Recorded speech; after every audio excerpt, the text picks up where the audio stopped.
All right, all right, all right. There we go. We should be good, family. Yo, peace and blessings. Shout out to the league, man. This is the post-debate show.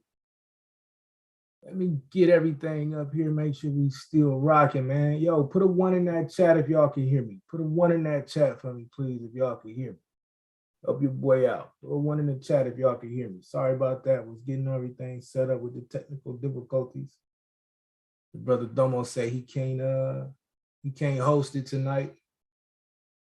So, you know what I'm saying? Your boy pulled up. I'm finna hold it down. Because we definitely gonna talk about this one. Y'all throw one in the chat. Let me know if you can hear me. Let me know if you can hear me, man. Let me make sure I got everything up. There we go.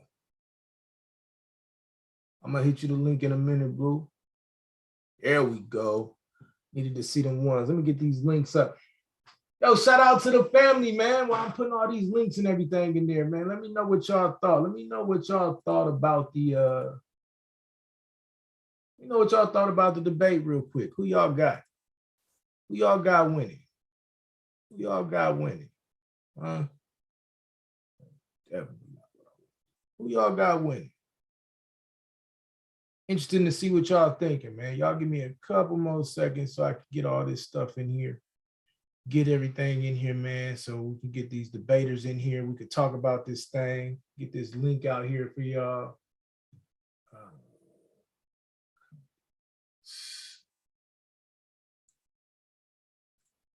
There we go. All right, one more second, family. We're gonna do one more thing here.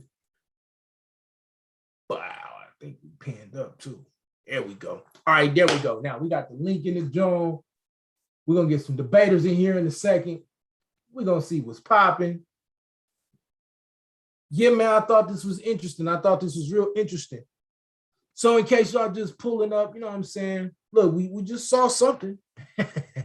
We saw something. It was interesting. You know what I'm saying? In case y'all pulling up, y'all didn't get to see it. We just had AHRATAZA versus the rookie SKEEM. And I gotta say, you know what I'm saying? The brother, he's showing a little bit of promise. AHRATAZA, I'm a little disappointed. I'm gonna touch on all of this, touch on all things pertaining to the debate. You know what I mean?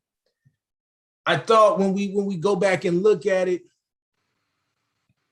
I think neither one of them really understood where they wanted to go. But I think overall, it's gonna be interesting to see what the judges saw. Overall, I just think the fact that AHRATAZA's argument, because of the fact that it was so asinine and just all over the place, I think it's going to be a problem, if I'm being honest. I think it's going to be a problem for him. Like I said, I am interested to see what the judges do and what they say. Shout out to the boy Blue. King Blue in the building. What's up? What you got? Yo. Yeah, man. Thought this could have been a lot easier, but you know, nice debate. Nice debate. I just would have automatically showed Moses being a Christ, and then show there's no way he can be anti himself. Right. Right. Ended it right there. Right. But if we talk about, like, I didn't see nobody even go into the definition really of fleshing out Christ, what it means to be a Messiah, because when you go into that, the argument's over. The argument's over when you really go into what Christ was, what he did, what he stood for. But yeah, you know, we'll see. Like I said, it's gonna be interesting. It's gonna be real interesting. I want everybody to keep flooding in, man. We'll see what this joint is about. How you feel, Blue? How you feel about the debaters? I mean, what you think about the score? Because I'm gonna go in for a second, but I want to know what you're thinking. I think it's definitely gonna be interesting to see. I thought AHRATAZA took like a Gnostic type point of view, but I don't think he went the Gnostic way like he should have. Right.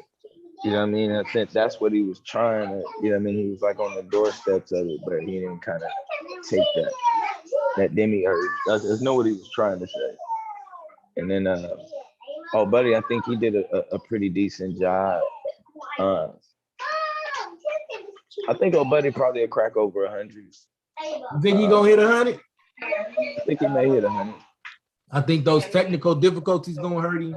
I think the cussing is gonna hurt him. Oh yeah. You know, but you know, we'll see. We'll talk about it. We'll talk about it. So I want to address one thing earlier, man. The sister QI, man, we praying for you, sis.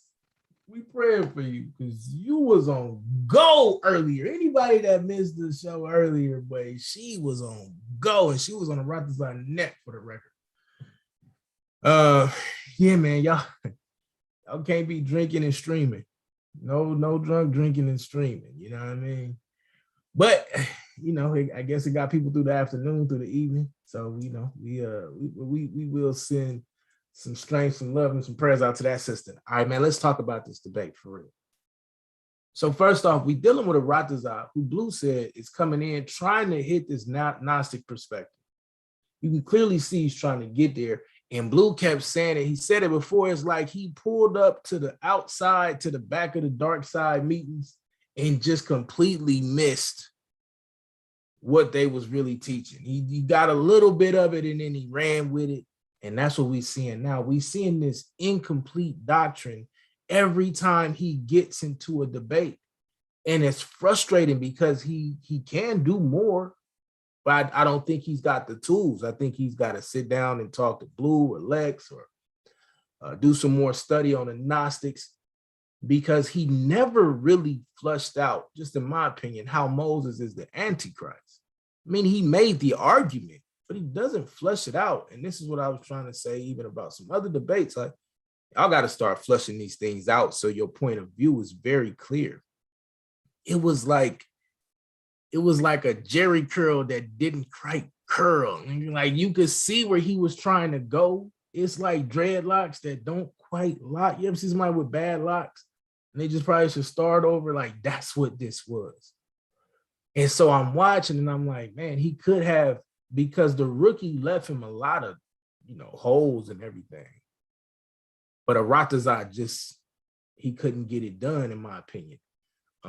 But I think the judges could easily come and disagree with me because the debate was just all over the place, right? They could easily come in and say, no, I think he did flush it out. And I would have to accept that because he does say that Moses is the Antichrist because he goes against Christ. You know what I'm saying? Like in some way, shape, or form. I don't think it was enough. But I also can see, you know, if they say it was. So it's going to be interesting. I do like the fact that he's trying to show up and show his PowerPoint. So I don't want to just completely devastate the brother. I like the fact that he's trying to show that he has a grasp of the platform and how we actually debate. He's trying to show that that he cares about the actual debates. So I give him that. I just don't know how it translates. When you come in and you're not able to clearly state how and why, and then even when you got a novice like the youngster that was going at it tonight, and he was poking some clear holes and some contradictions in the argument, it's just going to be interesting. It's going to be really interesting.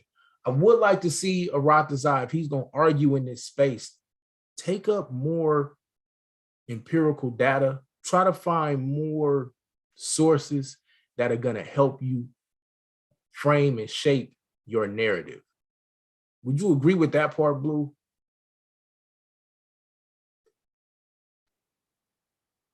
I think the brother Blue stepped away, but that's what I would like to see happen. He could just come in and shape his narrative more. Maybe he could find more literature on it, study some more. Yeah, I definitely thought he was. I thought he was just like even, and that's why I will say I can see technically, I can see AHRATAZA probably getting the higher score just because he was the more polished debater.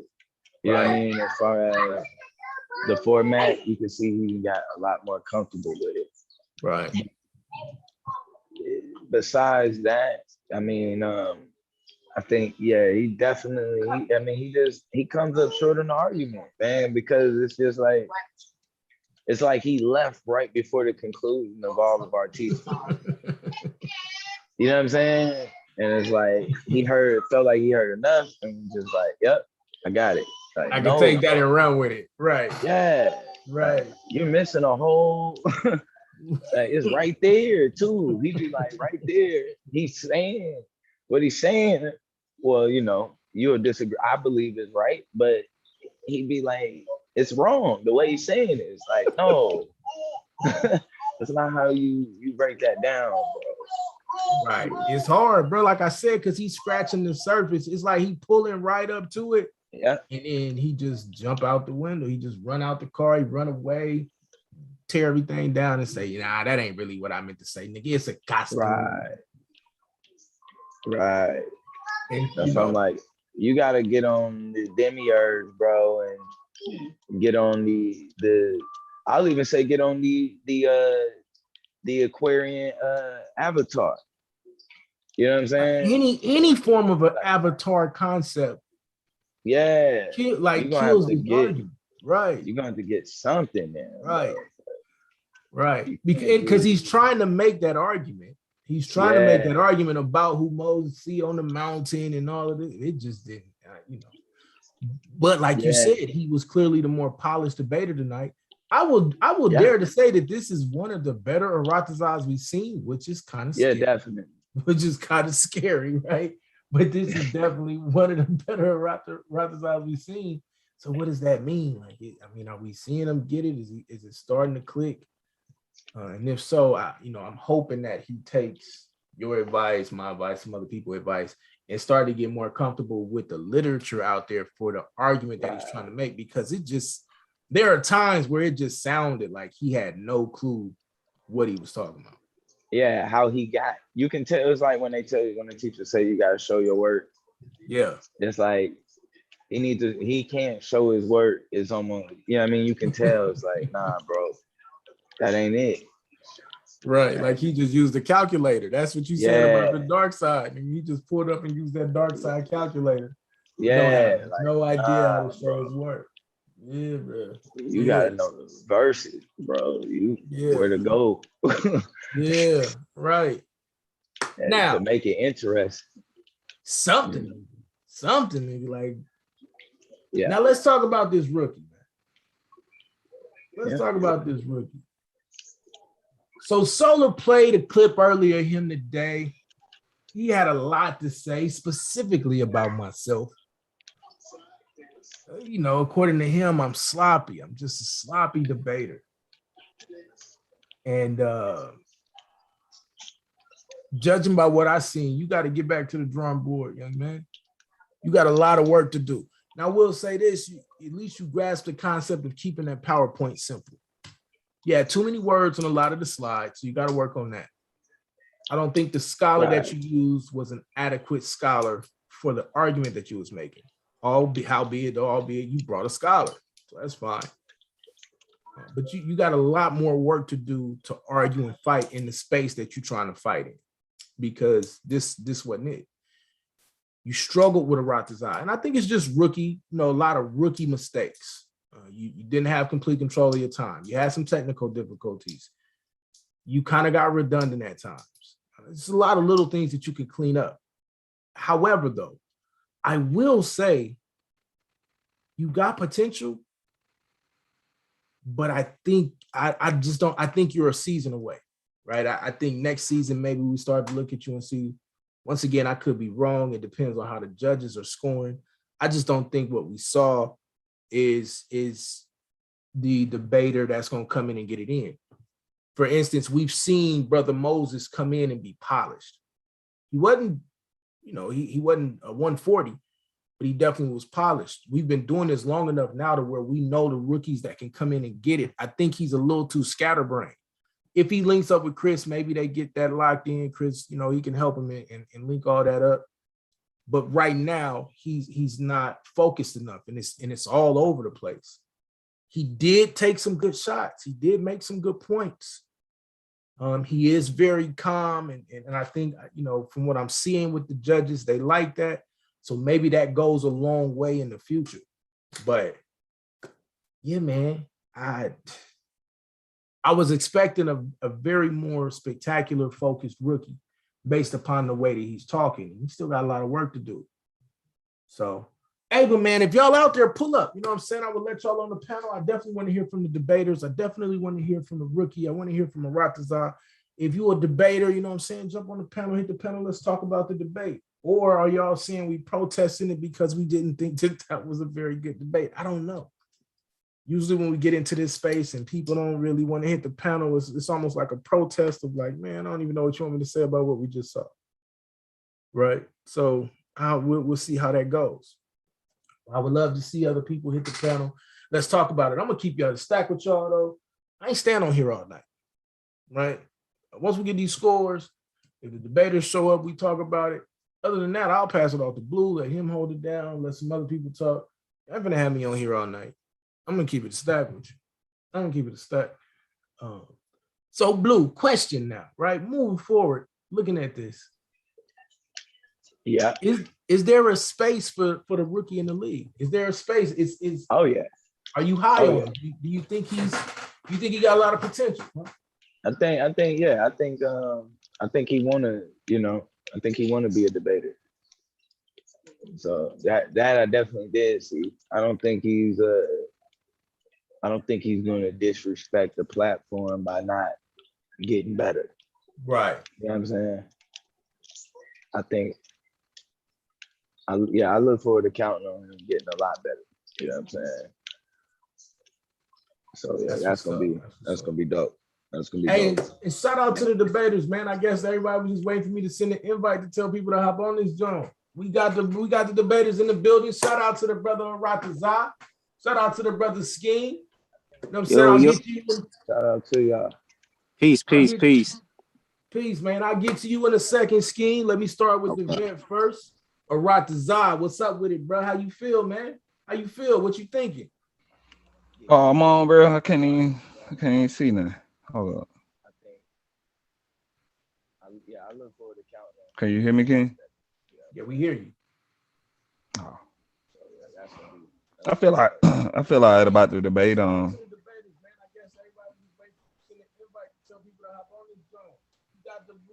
got an echo. You got an echo. Cut your YouTube off. Somebody got YouTube going. Oh, that probably my phone.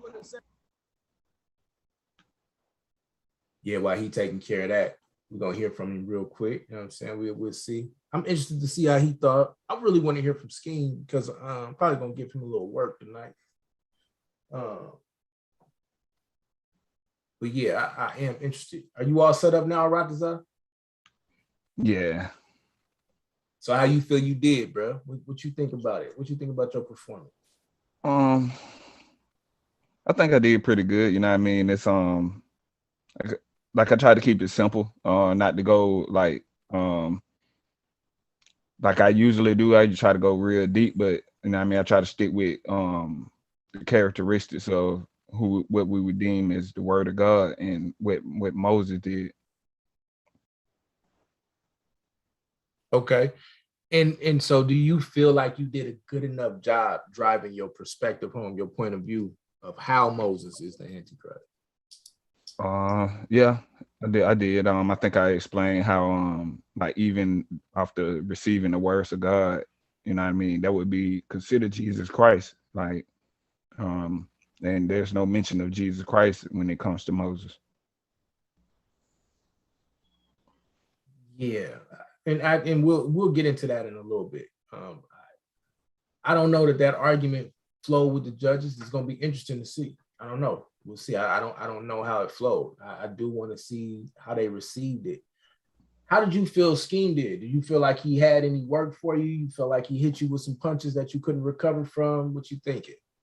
Yeah, he had a few good pointers. That made me think. What was it? Yeah, he asked me was like when was the Most High wasting his time with Moses, dealing with Moses, like, and you know what I mean? And he said like where it says that Moses is the Antichrist.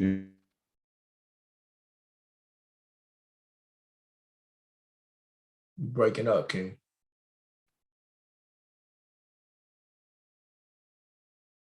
AHRATAZA.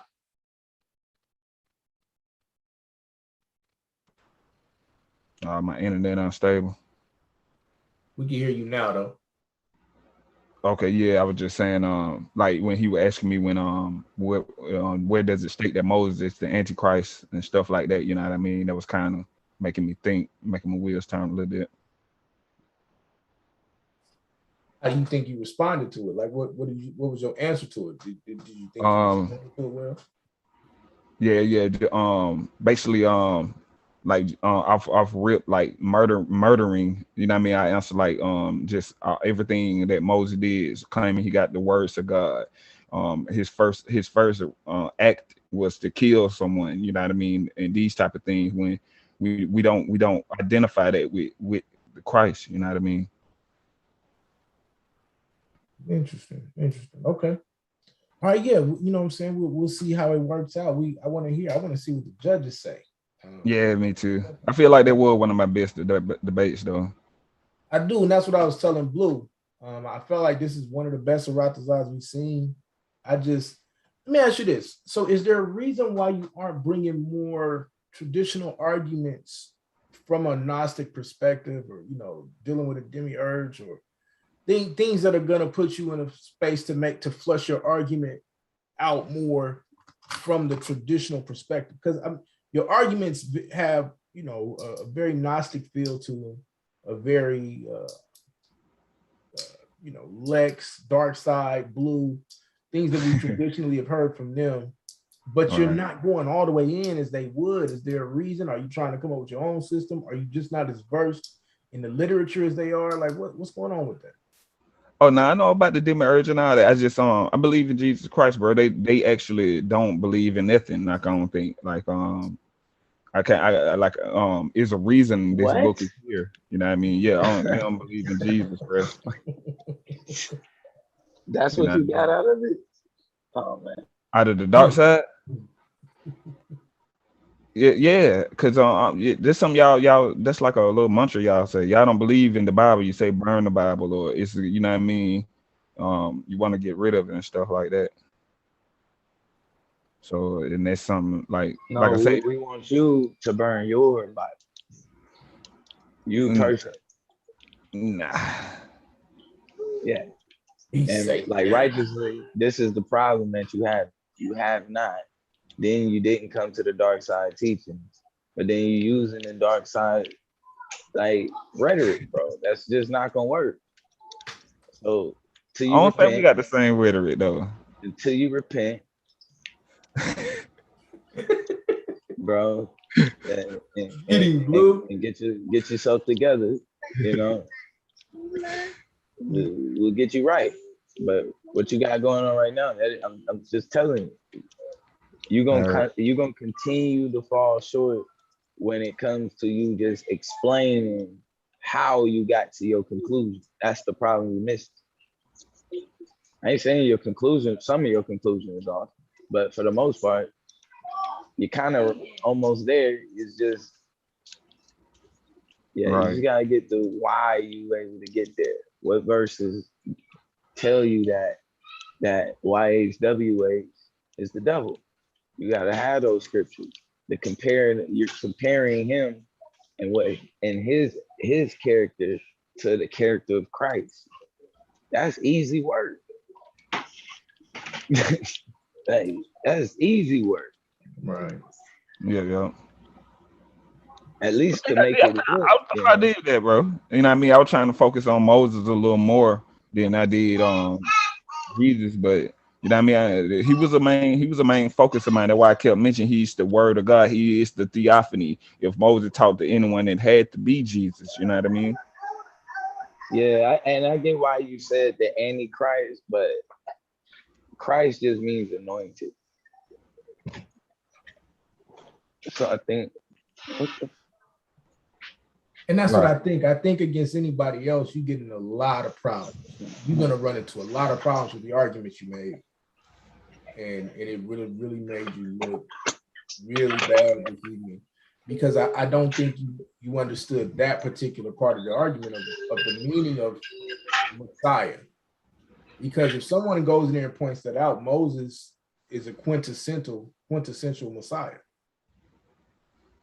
right? If anything, the argument should be that Christ didn't fulfill all the things that Moses did, right? And I'm not saying that you should make the argument. I'm just saying, if anything, Moses is the prototypical, he's the archetypal Messiah. He's not the anti-Messiah. He is, the quintessential Messiah. So, but yeah, man, let me deal with this rookie real quick. Brother Scheme, what's happening?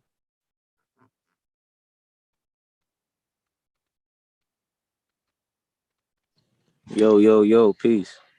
Yo, what's good, man? What's good? So, welcome to the league. How do you feel? How you feel you did, man? I could have did better, but it was good enough to get the job done. I'm sorry about the technical difficulties and my fuck ups. I made a couple, but other than that, I drove my point home. But it could have been better. The sources, you're right. I should have used stronger sources, but this topic was so weird that I didn't. I just try to just stick with in the Bible. Really, like I didn't really have to do too crazy on the sources because I mean it is a big consensus on who Moses is and him being a prophet.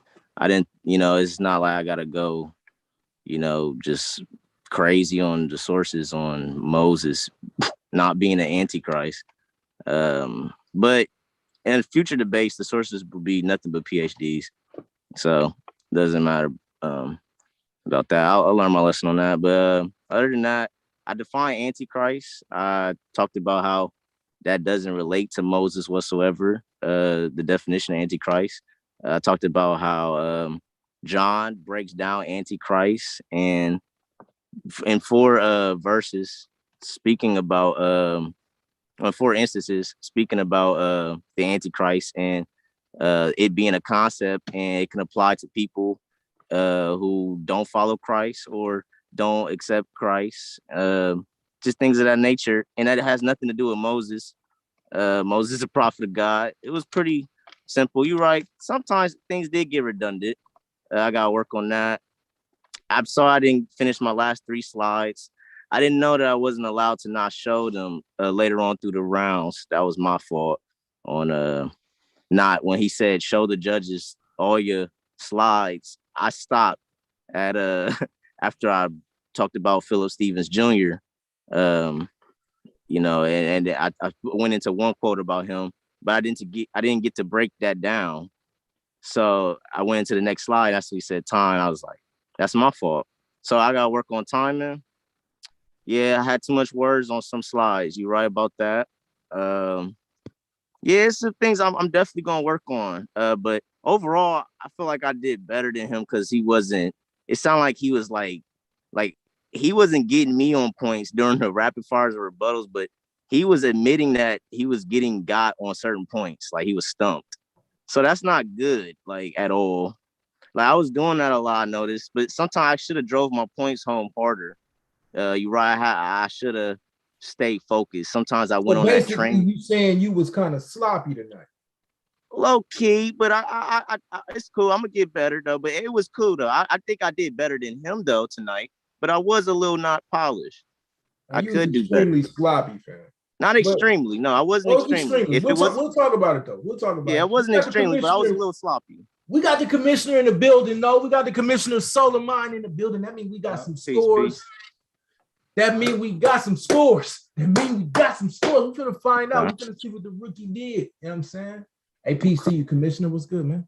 Peace. What's good? What's good? We're gonna find out who's sloppy tonight. For sure. All right. So I'm gonna share screen. Let's get to it. Blue, you reading tonight? Yeah. Got it.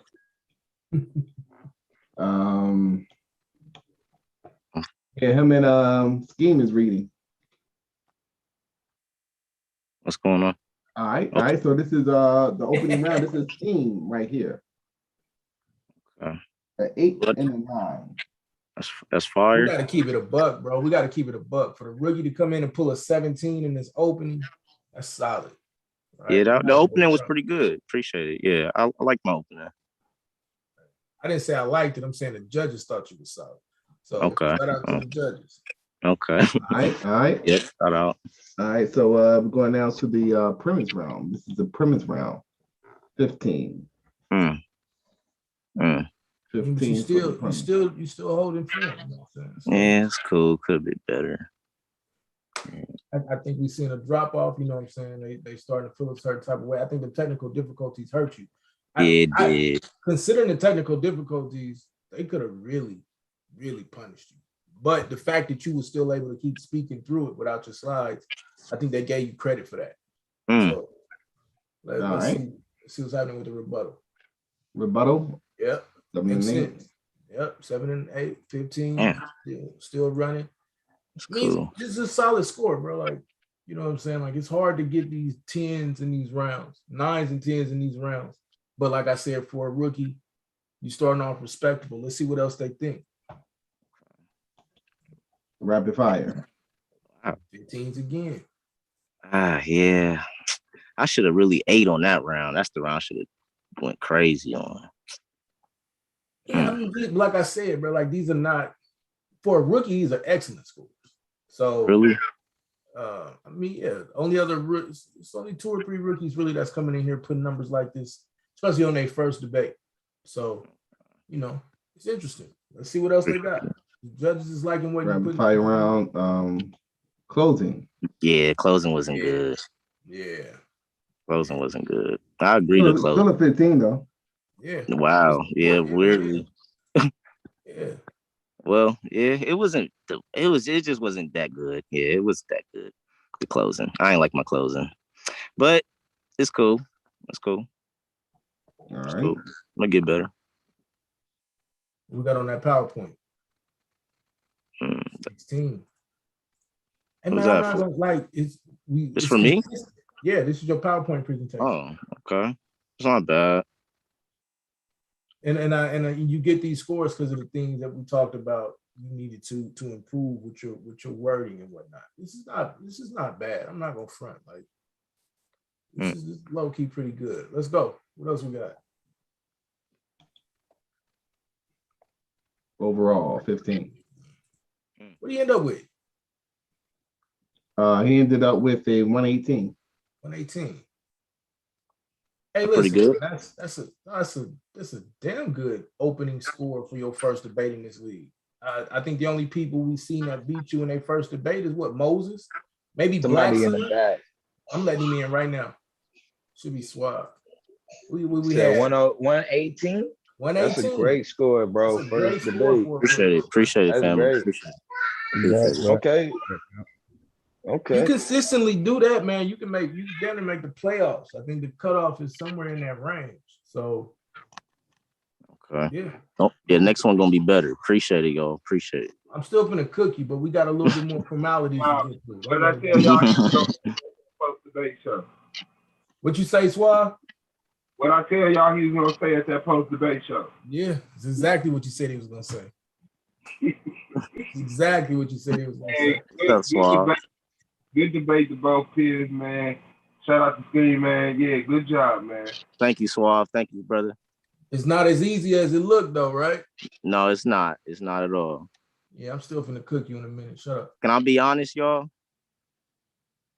I hope so. Yeah, can you? That's up to you. I stayed up all night doing this. I did it in 1 or 2 days. Stayed up all night. Only got 2 hours of sleep. And just to my shit to still fuck up. But it's all good. Next one, I'm gonna prepare. The one on Exodus, I've been working on that with you. Don't worry about that. I've been working on that. I've been working on that for weeks. Dang, that. You think I'll prepare one night for that? Nah. But this I just off for 2 nights a night. But it's cool. It's cool. Next one gonna be way better. Watch. All right. So he ended up with a 118. I hear you. I'll get you in a minute. Let's finish these scores because I don't want this to turn into that.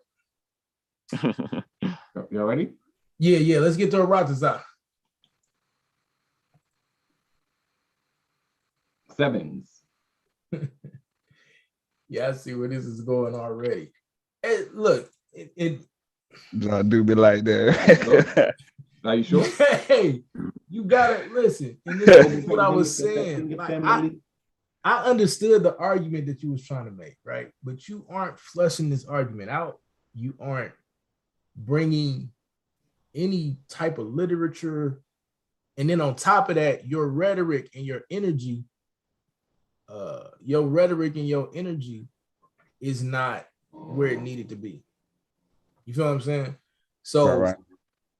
I like that his he was a little more energetic as opposed to a little more, but he needed more. He just needed a little bit more.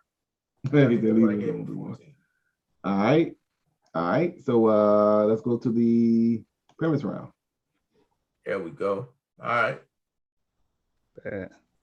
So that means that they understood your argument, and this is what I was interested to see. This is what we was talking about, Blue. This is gonna be interesting now, because this means that in the premise, the judges are vibing with his argument enough to say, okay, this is coherent.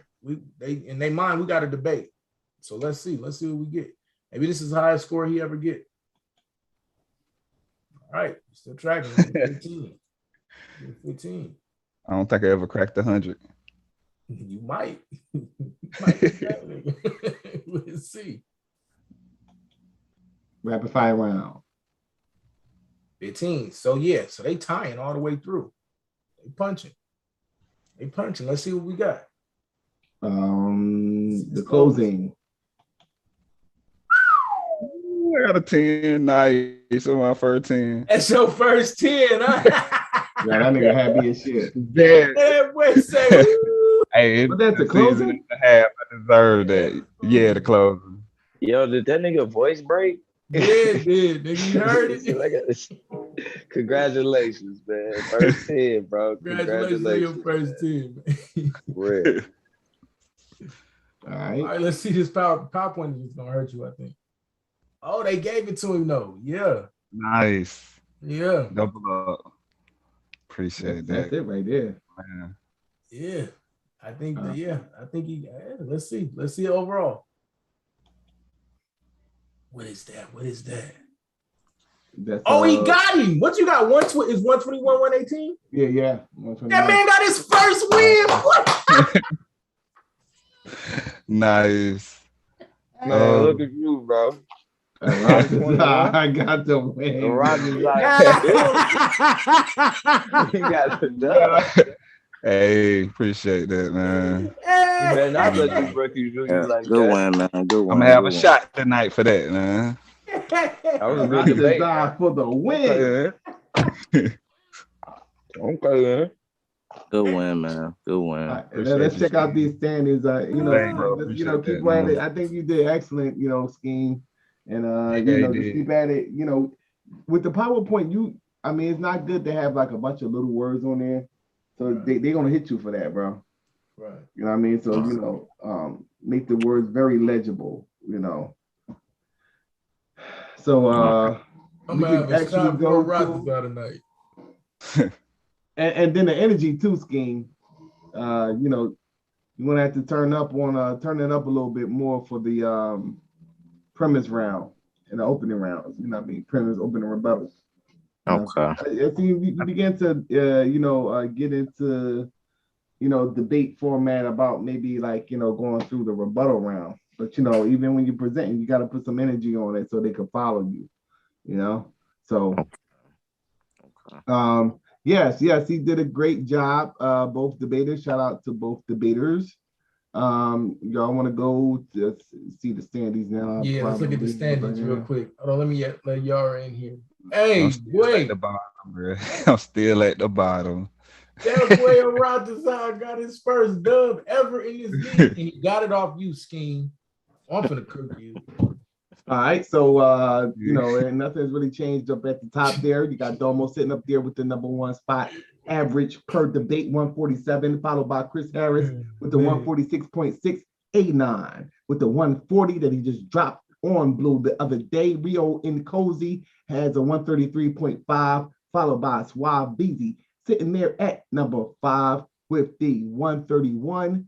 Brother Moses is currently number 6 with the 130, tied with number 6, in fact, with True Justice with the 130, and Yame will be sitting there at number 8 with the 127. Blue will be sitting there with the 125.2, and to cap off the top 10 debaters of the Solar Vision Debate League will be Battle Axe with the 123.3. Now, as far as with the debaters tonight, Scheme, he shoots up there to rank number 14th with the 118. So if the playoffs started today, he will be what, 15, 16? He'll be debating an anonymous Hebrew. Ironically, he will be debating. Yeah, he will be debating anonymous Hebrew if the playoffs started today. But they don't start today. We got a long way to go. Got a long way to go. Yeah, this will be definitely a very interesting matchup if it was to happen, but it's not going to happen because we're not finished yet. All right. So that is the top 10 of the Solar Vision Debate League. Let's check out AHRATAZA. Where's AHRATAZA at? AHRATAZA is sitting here at number 22. So you got a little bit of work to do. I mean, it's a couple of people that, last got to get some debates in, and, there's a couple of people who just want to debate. So really, you probably could be up there a little bit further, once this whole thing play out. So definitely work on your average and try to get at least into the, the bean teens. And you definitely found your niche, your area, in spaces that you can get better. I think if you take this and build on this, go back and study this, there's some things that you can study on and watch and get better. I also think, like, the cutoff, just so y'all know, the cutoff is starting to seem like it's going to be somewhere in that 117 to 120 range. So if you really trying to make the playoffs, debaters, try to make sure you stand at least between that 117. I would say try to get no less than 120s in your debates. And y'all could probably end up, y'all can duke it out at the bottom for those last 2 or 3 slots. Okay. Yeah, somebody else. Right, so this is the judges surveys. This is, they give them a commentary. So this is the opening round for Scheme. So I'll let y'all go ahead and rock this thing out.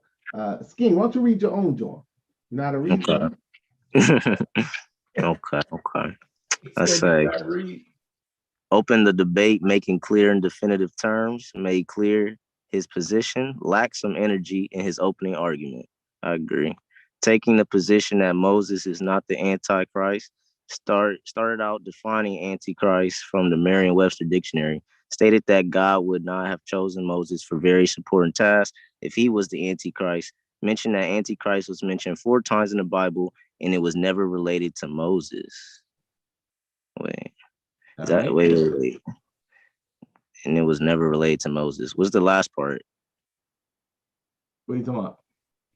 Is that a critique, or is that like proving my point? No, this is a critique. Like, yeah, there's a critique to let you know that they were following along with some of the arguments that you was posing in the opening round.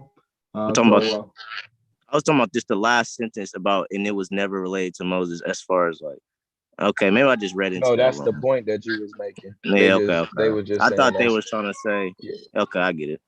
Yeah, that's just the point. Okay. All right. So this is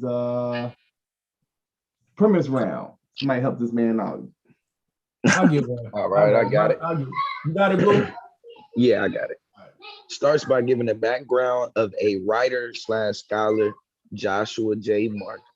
Mark says that Moses was a myth and that the Exodus was a cultural myth. Somehow disappeared from the panel with technical issues. Relied on rhetoric in his return. Says that the concept of Moses being the Antichrist is irrelevant because the Antichrist is in relation to Christ, and Christ was not known during the time of Moses. Says that Moses has no trace of the Antichrist. Also gives a background on Phillips, Stevens Jr. Has to work on not cursing when frustrated in debate. Technical issues interrupted the flow of the premise. The bios cut into his time, and he could simply summarize the qualification and then move on to the point with the source for his background. Right. Yeah. And then Judge 2 says that went over a quick summary of Moses to begin with Joshua J. Mark history review followed by his views on Moses, rambling without showing sources, presentation interrupted by internet issues, no points removed. Okay, so they didn't cut you for that. Well, nah, Judge 2 didn't take any points for your internet. Okay. Okay. So then, but then came back and rambled without your presentation showing. Presentation is back up with 1 minute left in the round. Note, slides were shown quickly after the round had concluded. No points removed for this mishap. Oh, so you didn't lose points for that either. Okay. So they showed you some love. It definitely showed you some first to better love tonight. Okay. All right. Go ahead, brother Scheme. Okay. Yeah. First, Judge said, address several points that AHRATAZA brought up, does a better job using phrasing when rebutting points of contention, but did leave time on the clock, 4 minutes, where he could have restated some things in his premise or even addressed things that were rebutted in the previous round.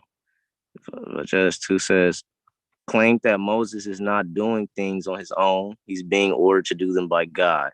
Pointed out that the baton was handed to Joshua once Moses died at the behest of God. Claimed that it didn't matter that Moses was born in a river, Genesis 12:1-3, Exodus 19:4. Used as source rapid firing before the rapid fire round, which was a bit rapid considering 4 minutes was left on the clock at this point. Walk me through that, because I didn't know it was 4 minutes left. All that. Tell me the mistake right there.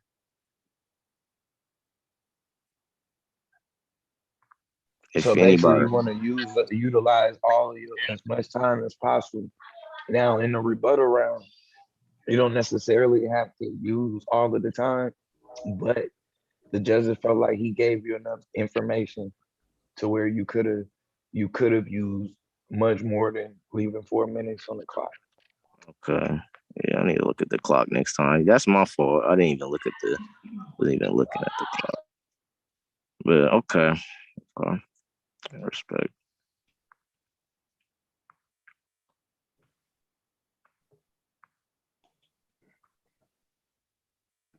Rapid fire round. Can y'all hear me? Yes.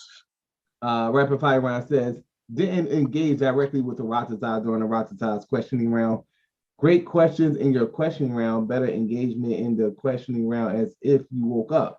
That was Judge 1. Judge 2 says, answer all AHRATAZA's questions during his round, ramble a bit during your round when you could have been asking questions. You could have saved your monologue for your closing. Okay. I like that.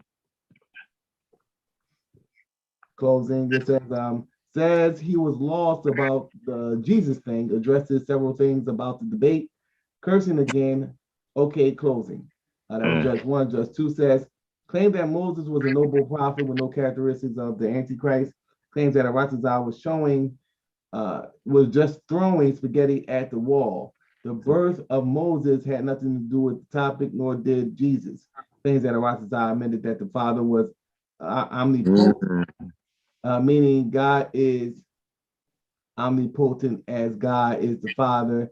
Antichrist is the only New Testament, not Old Testament. 1 point taken off for bad language. Damn. Okay. I can't be mad at this. Fuck.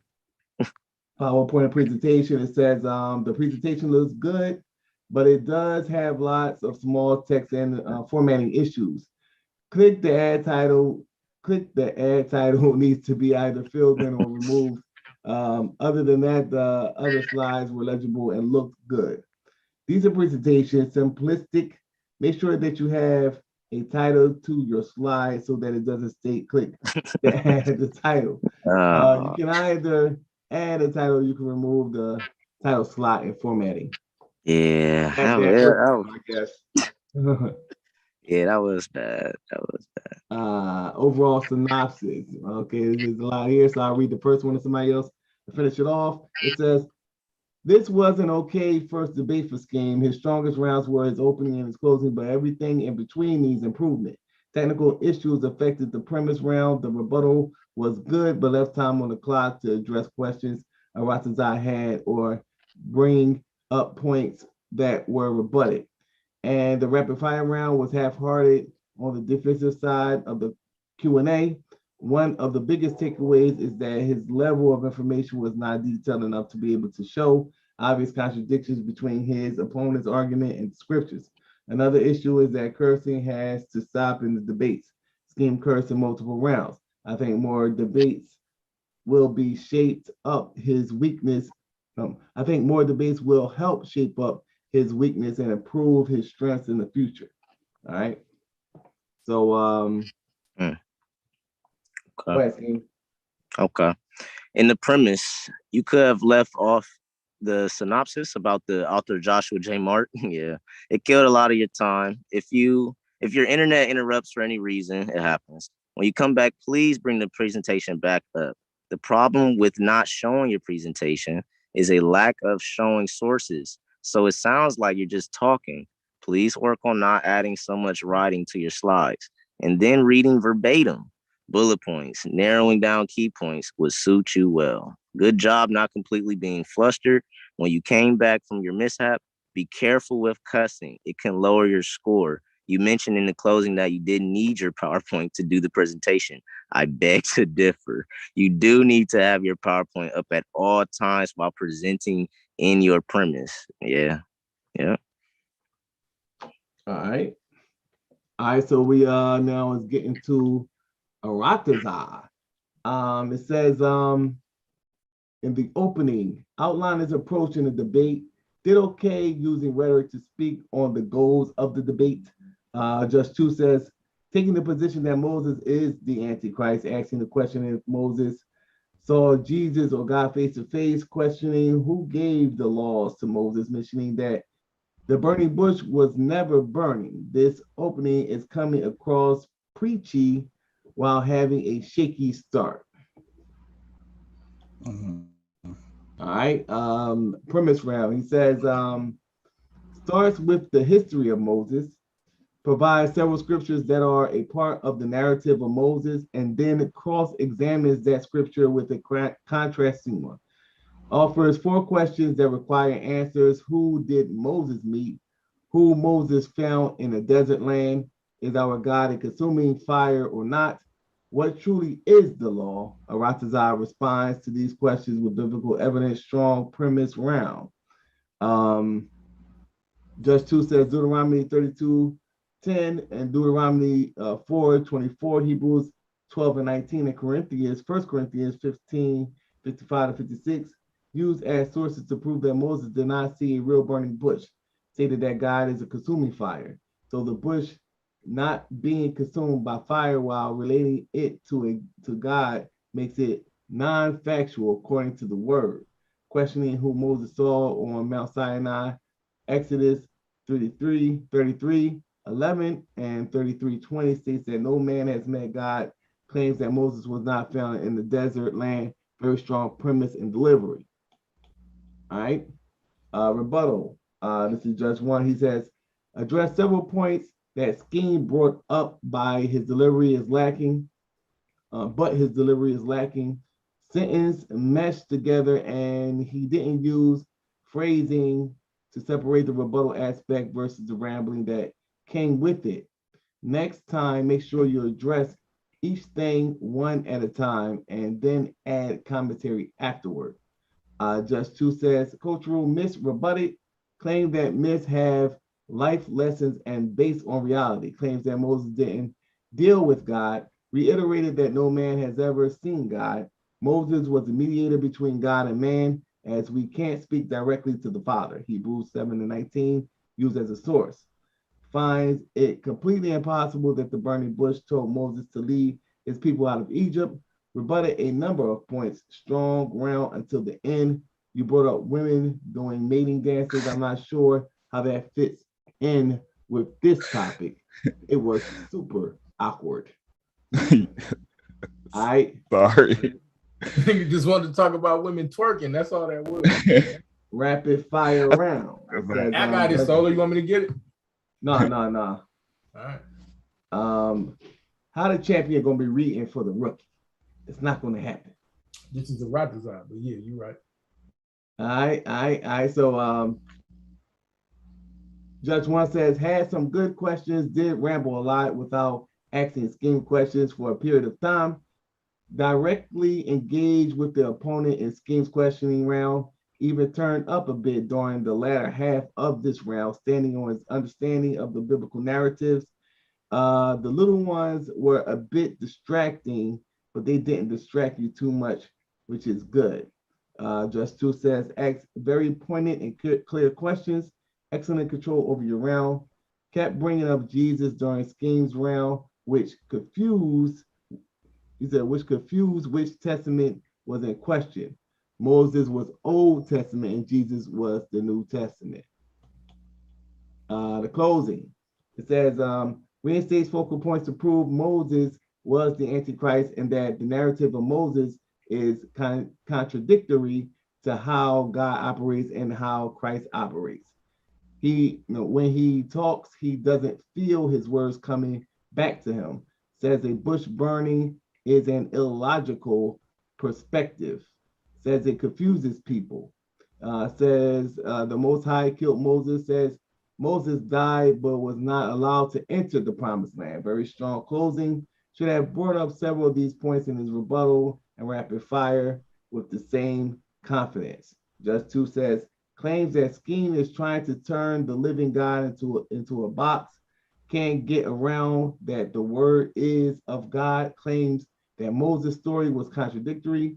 Mentions that Moses did not enter the kingdom after his demise, which is confusing as he was moving on the word of God.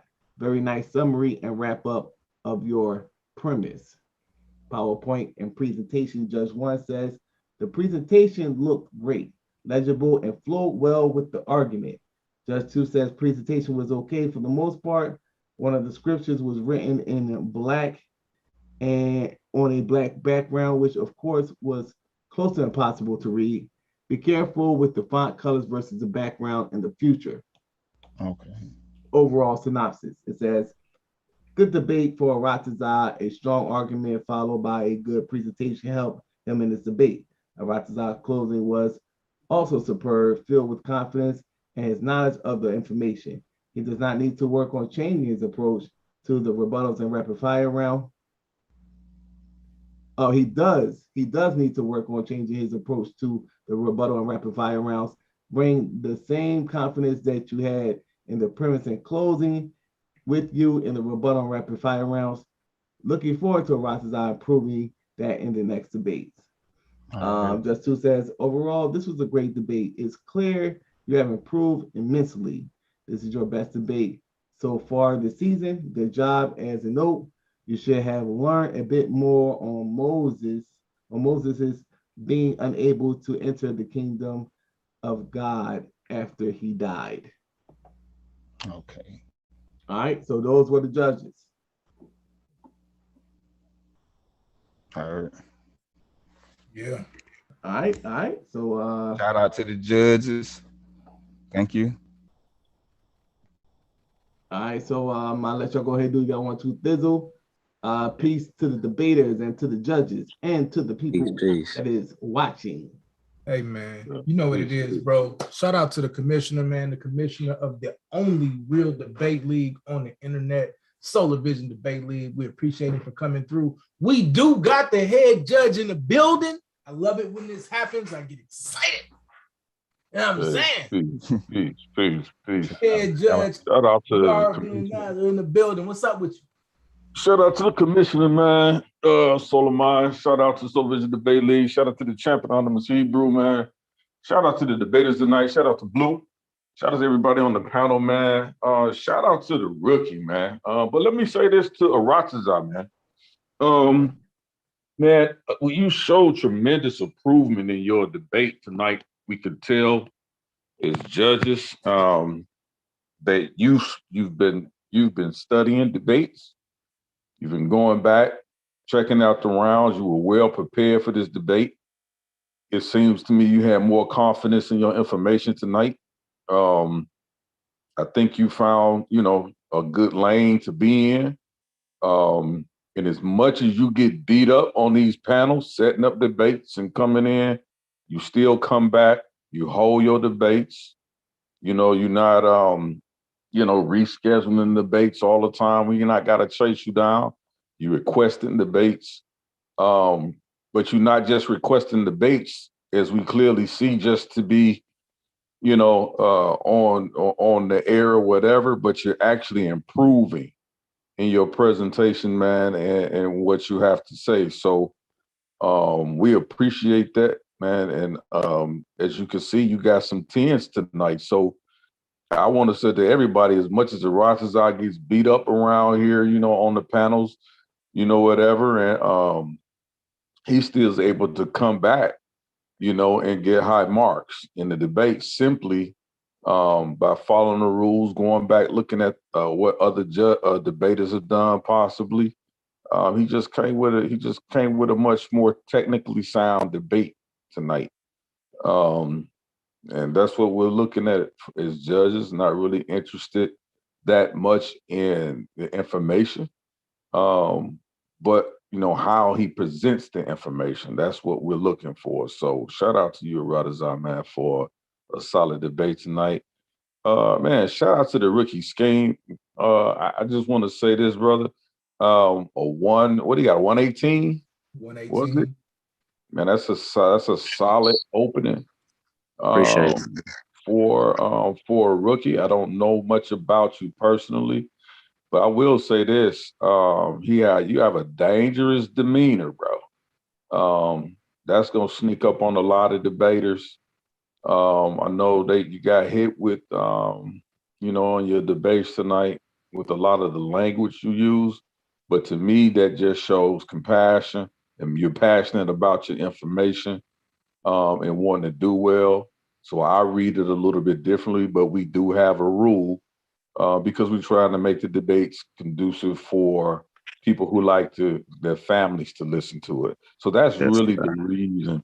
You see what I'm saying? We have people from, all different age groups and backgrounds, and and sometimes people, we have people that listen to these debates with their families, right? Right. In these leagues. So that's the reason, right? Yeah. So it's not about your personality or about anything like that, but it's strictly about the optics, as we say over here. It's about the optics. But I thought you did extremely well for your first debate. I could tell you had a few butterflies. That's to be understood.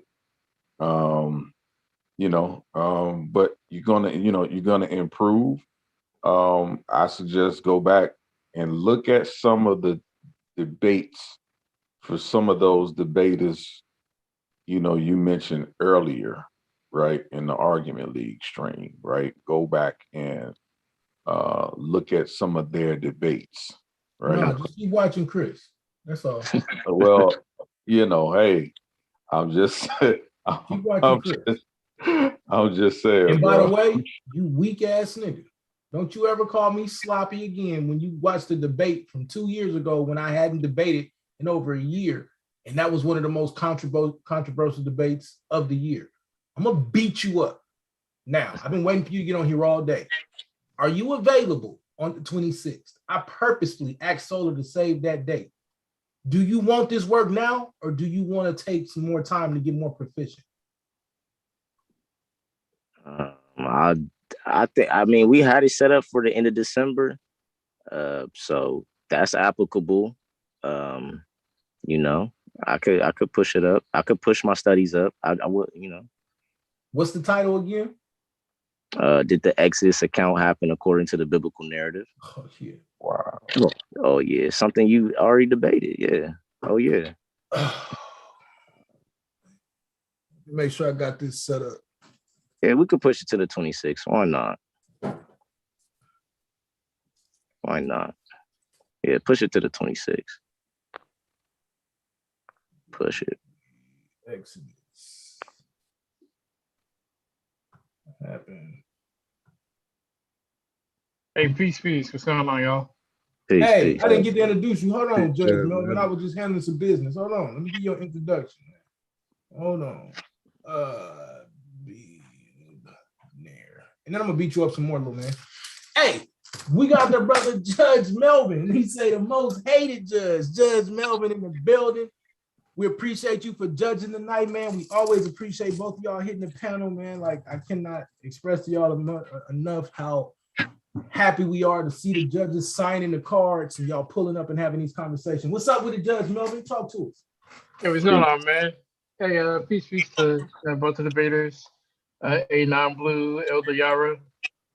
Yeah, man, I think this is a pretty good debate tonight. I think probably the best AHRATAZA we've seen. Comparing this year and last year, yeah, I have to say this is probably the best AHRATAZA we've seen. I'm looking forward to your next three debates. I heard you and Blue going at it a little earlier.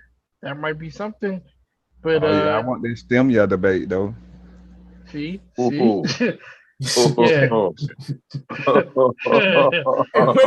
Blue? Hey, look, let's set that up. Let's set that up. AHRATAZA need to show up to the classes. Good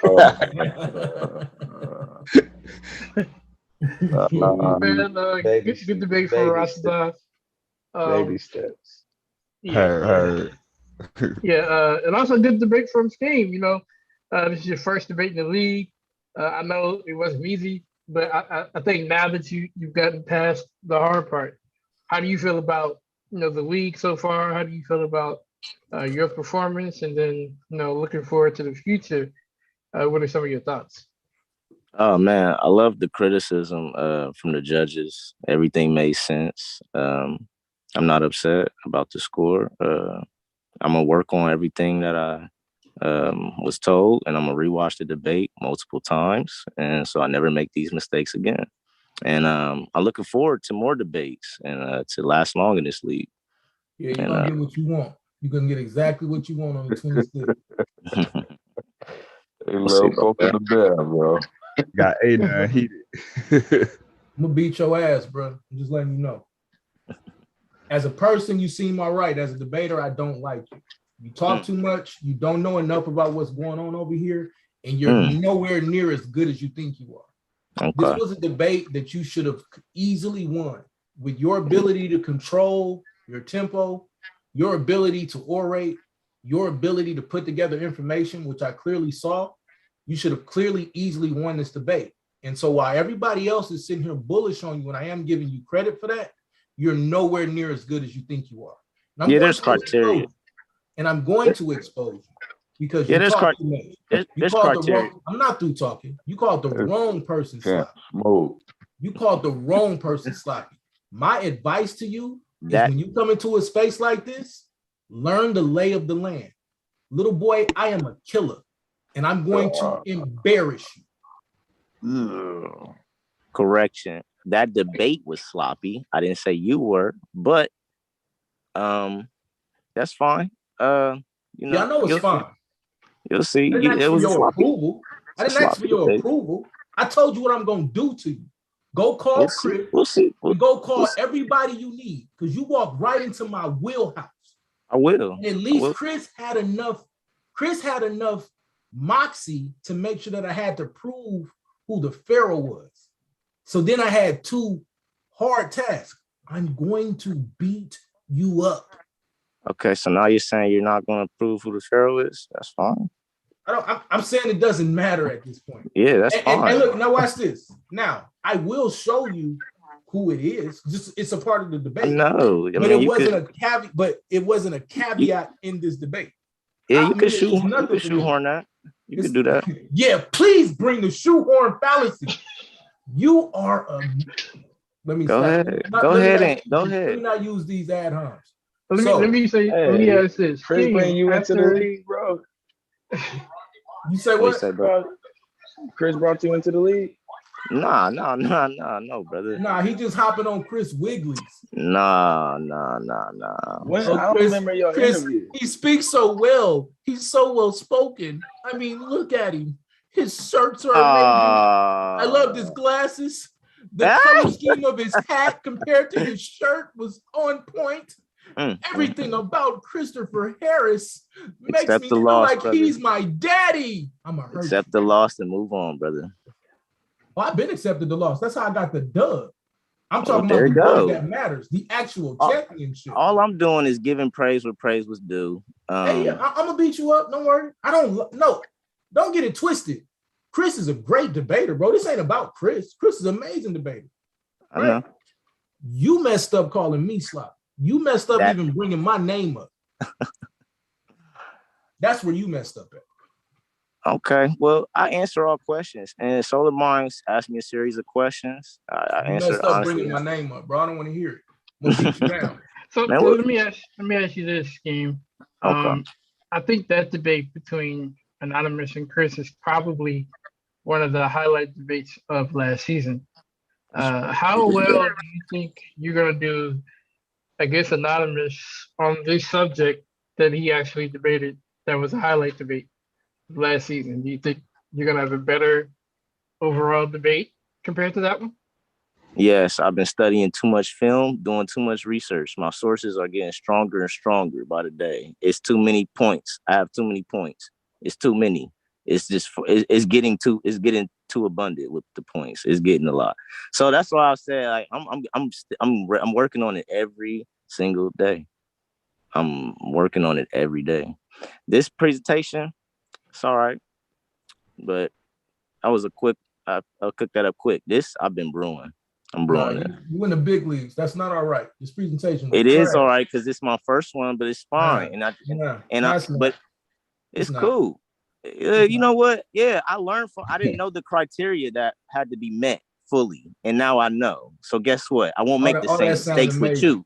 All that sound amazing. I'm gonna beat you. Yeah, I won't make the same mistakes I made in this debate. I won't with you, make buddy. the same mistakes. Yes, you will. Yeah, I know the criteria now. I'm gonna rewatch all this. I'm going to force you. You think? Are you guys willing? I'm going to force you. Willing to put something on the line, kind of make it spicy? I'll put 100 on.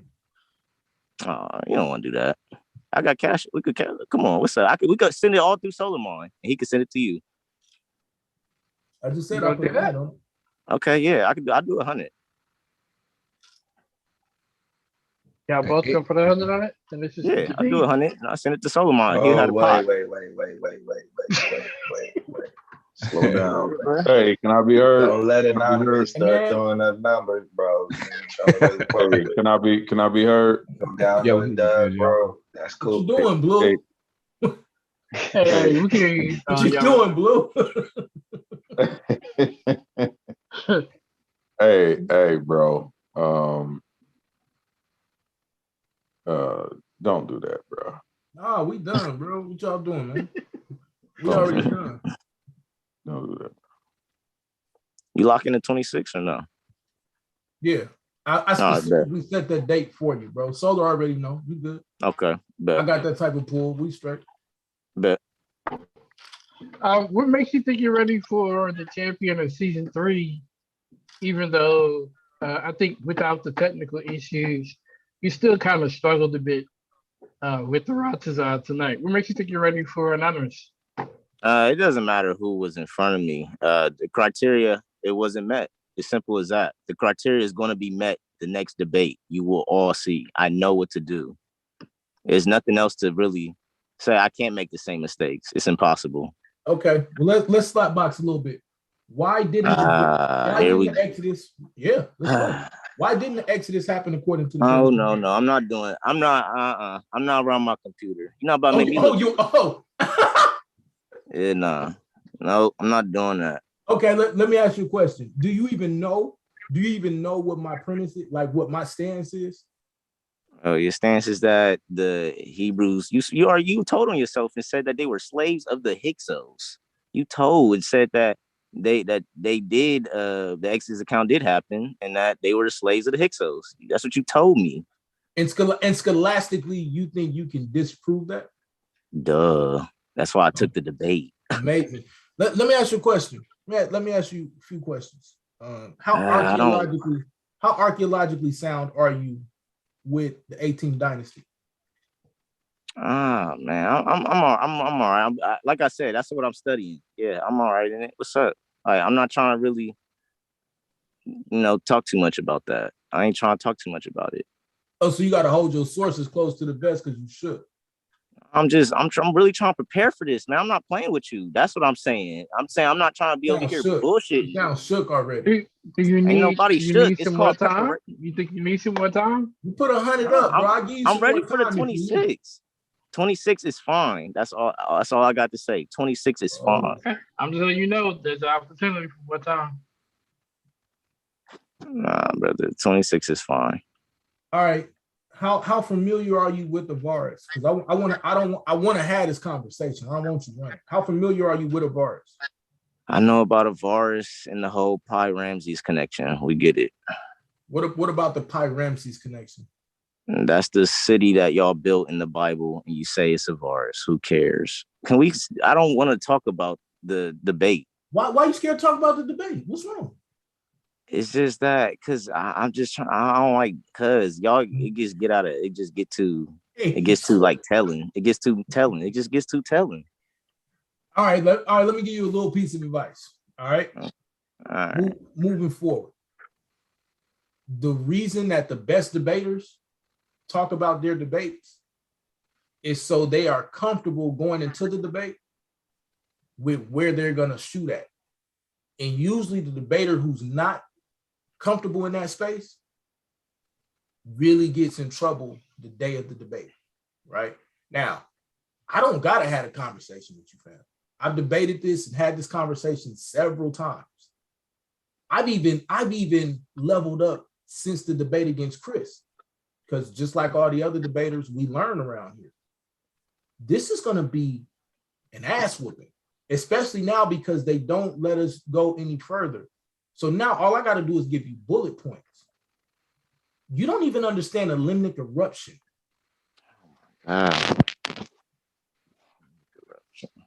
Yeah, bro.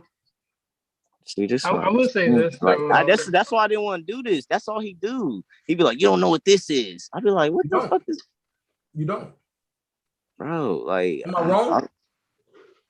Oh, you talking about that volcano, the Santorini bullshit? What are you talking about? Yeah. Oh, it's exactly what I'm talking about. Yeah. Oh, yeah, bro. That's what I'm saying. It's the same points. I'm not trying to get into that. I'm trying to do that on the debate. So you got answers for Santorini? Yes, that's why I'm not trying to talk about it. Please bring carbon dating. Jesus Christ. Please bring carbon dating. I'm telling you, brother, I'm not playing. See, you think I don't know nothing about this. I know all about it. I'm not trying to talk about it. Now I want to point this out. Remember how you gave the brother so much credit for holding his cool? See how easy it was for me to get him out that bag? I'm gonna beat your ass, little homie. But then look, now I'm right back normal. See how easy that is? Beat your ass, little homie. I could do it all. We'll see. But you notice I purposefully did it. See, this is what I'm telling you, nigga. I'm 10 steps ahead of you. That's fine. I'm 10 steps ahead of you. I'm gonna take you everywhere. I'm gonna take you everywhere I want you to go. It's chess, not checkers. And then I'm gonna laugh at you. Mark my words. I'm gonna laugh at you in the rapid fire. We'll see. Yeah, please. All right, I will say this though. You might have to put up that 100, bro. Put it up. Tell you, right? Make it interesting. You Put it up. Put it up. So look, I will say this. Judge Yaron said you're aware. This is like a PSA, really. Tonight's debate did not have premises submitted to the judges. Also, some of you guys have been selecting on submitting those premises. We'll talk about it tomorrow, but yeah, we're gonna step a little harder on guys not submitting premises. You're gonna get penalized in this debate. Man, let me be the bad guy. No, please, and to the judges, please, it's nothing to talk about. Solar said it. We already know what it is. If you don't submit your premise, you lose points. Yeah.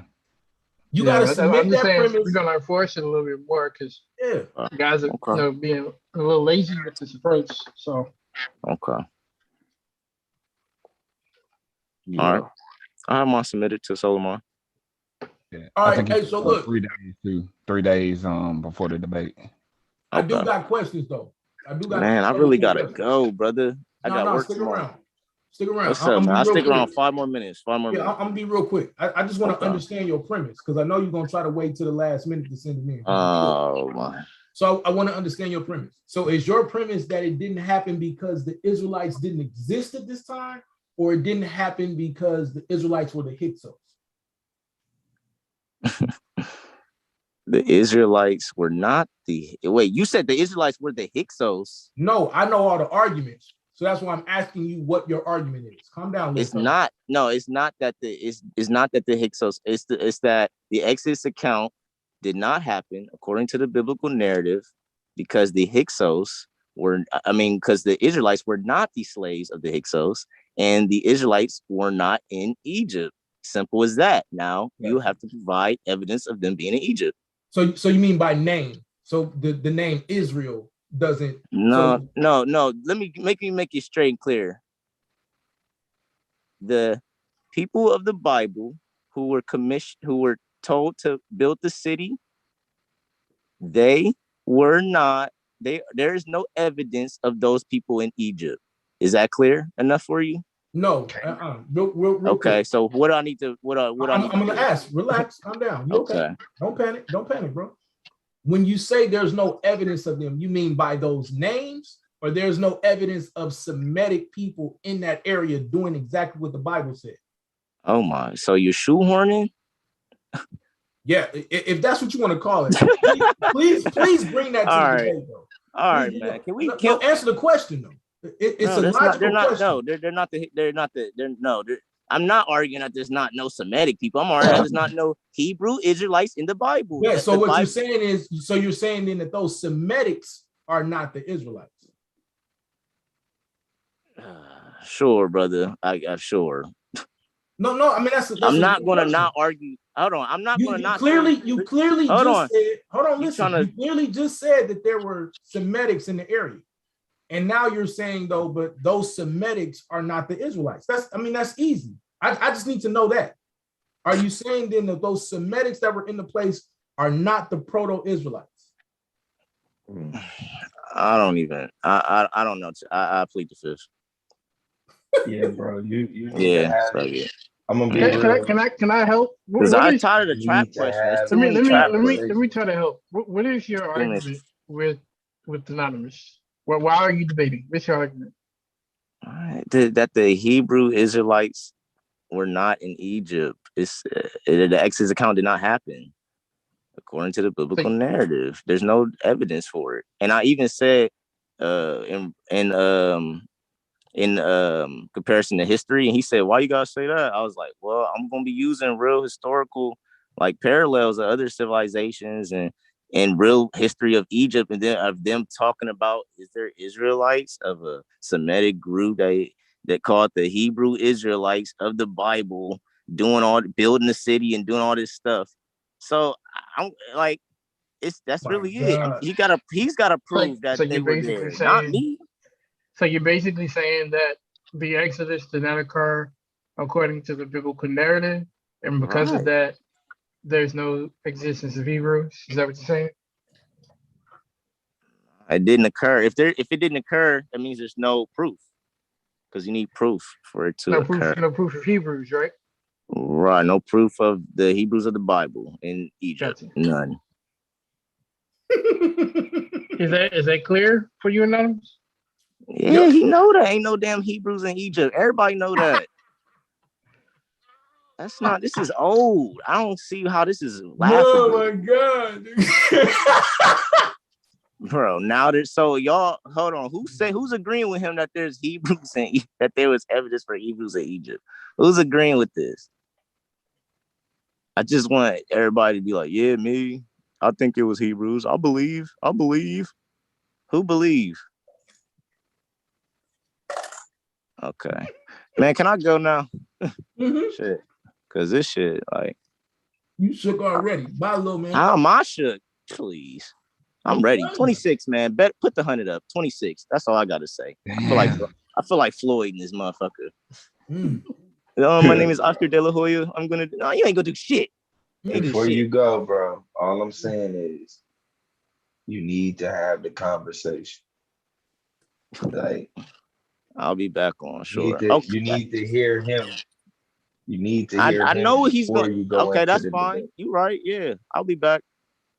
He's not going to come the same way he came. Well, that's fine. I don't need him to come back. Yeah, make sure if you need more time, you get that squared out the way early. Hey, look, bro, I'm going to tell you. Blue has debated me more than anybody in this league. He's trying to help you. So hold on. It seems like I'm saying I don't need more time. You're saying take more time. So what do you want to do? You want to give me more time? Is that what No, I keep saying. I want to go in on the debate, 26. You just need to make sure that you having this discussion with him. I gotta go though. Y'all don't get it. I got work. Yeah, you got time. I mean, the 26. You got time. Brother. No, brother. I have to go. I've been saying that. I know. I'm talking about it'll be other panels. Oh yeah. You're right. Yeah, brothers. Yeah. You just need to make sure that you in the mix, bro. You need to hear what he's talking about before you get to that debate. No. Okay. I'm sure it'll be different. Don't be late for work, man. Good debate. Thank you, sir. Thank you. Thank you. Peace, brother. Peace, y'all. Peace, everybody. Peace, Good job. Ain't no peace. Thank you. All right, man. I see you 26. I'm gonna scalp you. $200 up. Leave $200. Okay, now don't say $200 and then you leave the panel. Wow. Now, bro, I tried to save you, bro. From yourself. Now I'm explaining something to all you naysayers that's sitting here watching. And this will be the last time I had this conversation now. There have been more advancements even since the last time me and Chris debated about this conversation. I promise you. Don't nobody in this entire community at this point want to have this debate with me. And yes, that includes Mr. Harris. That's a fact. I'm letting y'all know right now, fam. It's too much work. It's too much scholastic work. It's been too many conversations I've had with the actual scholars. You don't want to have this conversation. But niggas want to test me. Now I'm going to tell y'all what's finna happen. You finna watch me on the 22nd, the 23rd, and the 26th. Put in work. Y'all fucked up. Because now I understand. You want to see the poised, calm, collected. This is the rhetoric that you need to hear. That's what I got to do a 150. Nigga, I did this in college. You ain't said shit but a word. Thank you to the judges for making me get better. Yes, sir.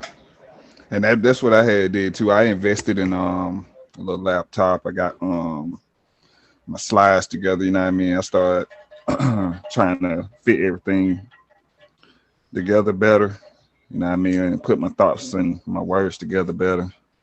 I watched debates with the brothers on them, A9, Chris, Taz, everybody. I was watching some of everybody, bro.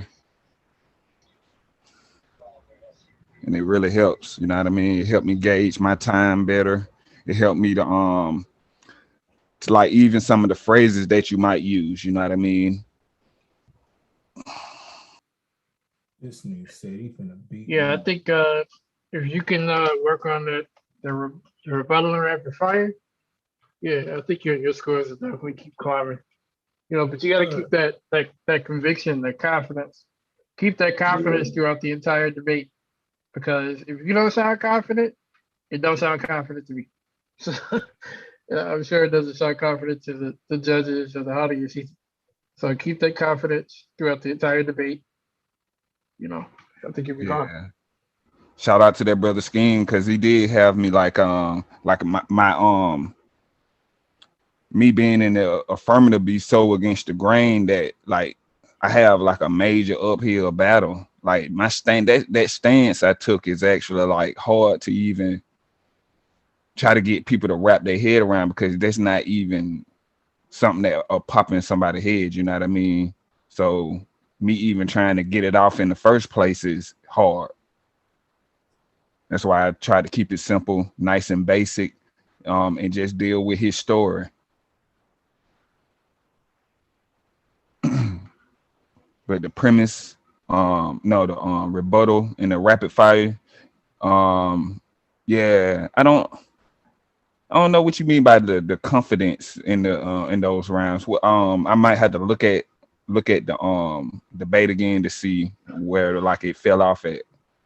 So in your closing, your approach to your closing was to address and kind of tie up some things that were said throughout the debate. And so what you were doing was resetting the entire narrative of the debate based upon your original premise. This is exactly why we want the affirmative to go last in these type of things, because it helps you tie everything up together. And so you did that very well, but your approach to it was convincing because you didn't stray away from it. You didn't have any signs of doubt. You didn't seem like you were uninterested in closing out. You had a goal. Your goal was to close out strong. It was to make sure everything about the entire debate was clear and understood. You addressed some points that your opponent made, and you just stood on your square. And that's exactly what we're looking for the entire debate. The entire debate. You see what I'm saying? I just think like in the rapid fire round and the rebuttal round, you didn't do that. Like if you had walked into the rebuttal with the same attitude and information that you brought in your closing, you would have got higher scores. Okay, heard. Most definitely. And yeah, Lord willing, man, I improve and be able to show. Get up there in the rankings. You know, I might not make the playoffs, but I probably could improve my average. You know what I mean? Get above 100, and that'll be a nice increase. I think if you keep going in the direction you're going, you know, choosing your topics and just continuing to improve, you can make the playoffs. It's possible. The season still young. So who you got next? I actually don't have a debate yet. Shenard running. I'm trying to get Lance to debate me on the Archangel Michael.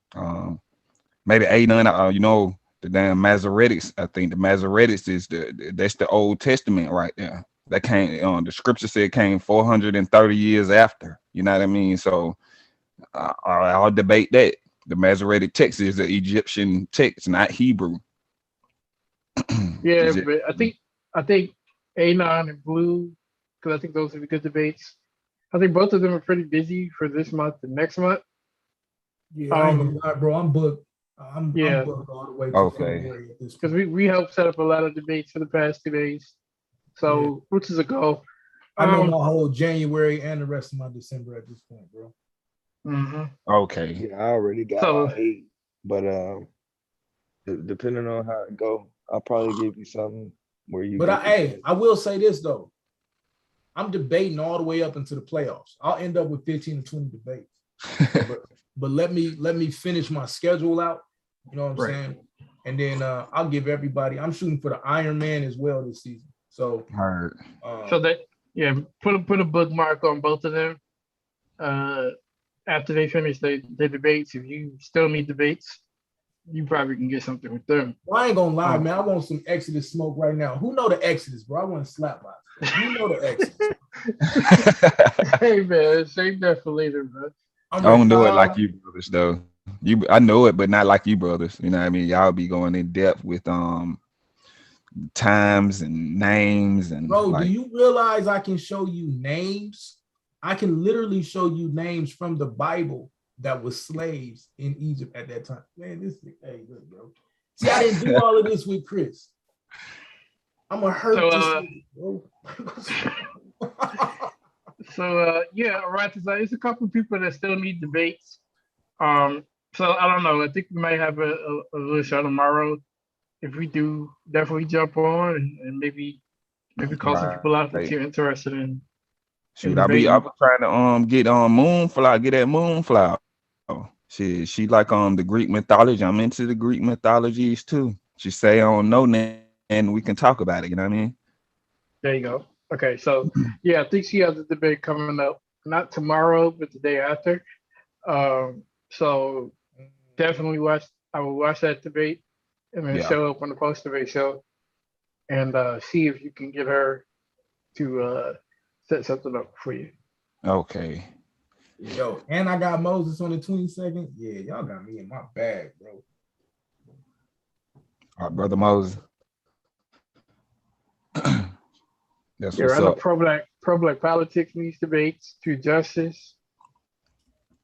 That's crazy. I wanted to debate him this season, but I'm gonna have to do it. I mean, because I already got, by the time this month is over, I'll be at 4. And then I got 2 already set up early in January. That put me at 6. And then the other 2, they already locked in, and we just got to put the dates. Right, and that's what I'm saying. Like, we're trying to push the debaters to get their debates done. So if you hadn't debated in December, you definitely want to debate in December, because you see how quick it came from September to now. Imagine how quick it's gonna get from January to playoff time. Right. So, when the playoffs supposed to start exactly?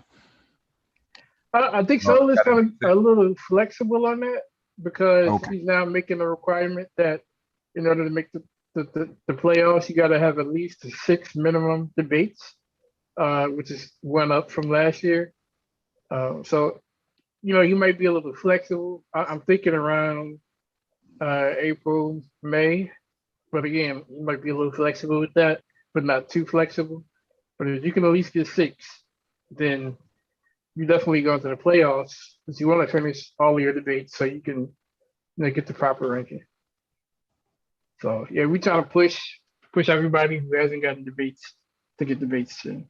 Blue's already got a head start. A9's got some debates scheduled. 12 got some debates scheduled. So we just trying to get some more debates in. So there's somebody there's somebody you want to debate that isn't booked, get at them. Right. Okay. Yep. Most definitely. I be trying to go at their head. All of them. Out Malak, Battle, X. Everybody be running. Everybody be running. The Nord ran. I spoke to the debate at Chenard. Unless they booked. No, and that's only a small handful that's booked. So everybody else needs debates. So call them out. Yeah. All it means. So. Yeah, they know I've been having my fingers in their forehead. They already know what time it is. I get on the panels and I get on the panels and go at them.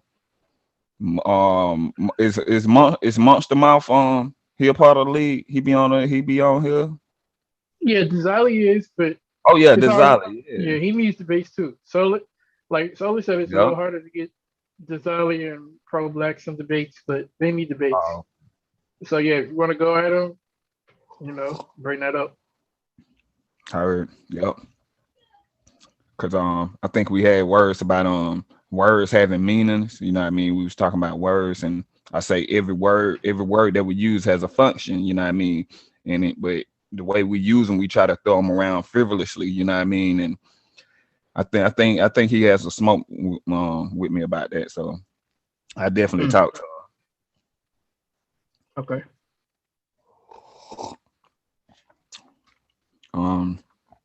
Yeah, appreciate you, Judge Yara, Judge Melvin, A9 Blue. It was great debate. My brother SKEEM. I mean, I actually feel good. Like I think I would go pull it off for real though. And yeah. And then I got a 120. That's like triple what I use. Double what I get. You know what I mean? So right. It's a blessing, man. You got a 121 to be exact. All right. Yeah. Solid debate, man. We definitely can see the improvement. It shows the study, it pays off, man. Even if, you're saying you went and got you invested in some equipment, man, all that helps, man. All that works, bro. So shout out to you, AHRATAZA, man. It's and definitely, bro. Honestly, bro, I think because you always coming in and debating, if you keep getting better, I think you make the playoffs. No doubt, no problem.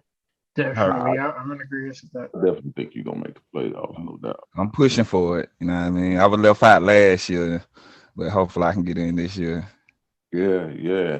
And I wanna say this though about AHRATAZA. Like, we saw Claim when he was in the league make the playoffs almost every year, almost. I think AHRATAZA he's better than Claim. That's interesting. I didn't think about that. I think Claim was about a year ahead of him. Man. He claims a year ahead of him and his ability to jump out the window. Yeah, I think so. Yeah, Claim was like a year before. think, yeah, but Well, I and think I don't even your just mean- argument's a lot more complex, though. Yeah. Yeah. But Yeah. you gotta get your structure a little bit more together. Claim was way more Yeah. structured. Good. Right. Yeah. Almost there, bro. Yeah, but you know, you keep pushing, you'll be there. You know what I'm saying? Easy. Yeah. Definitely. Easy. Hey, this little boy said he finna beat me up and take my money. Yeah, now I tried to help him. Me too. I think he said he's still working on it, and I'm like, do you know when the Hey. 26th is? Like, you might need some more Yes. time. Hey.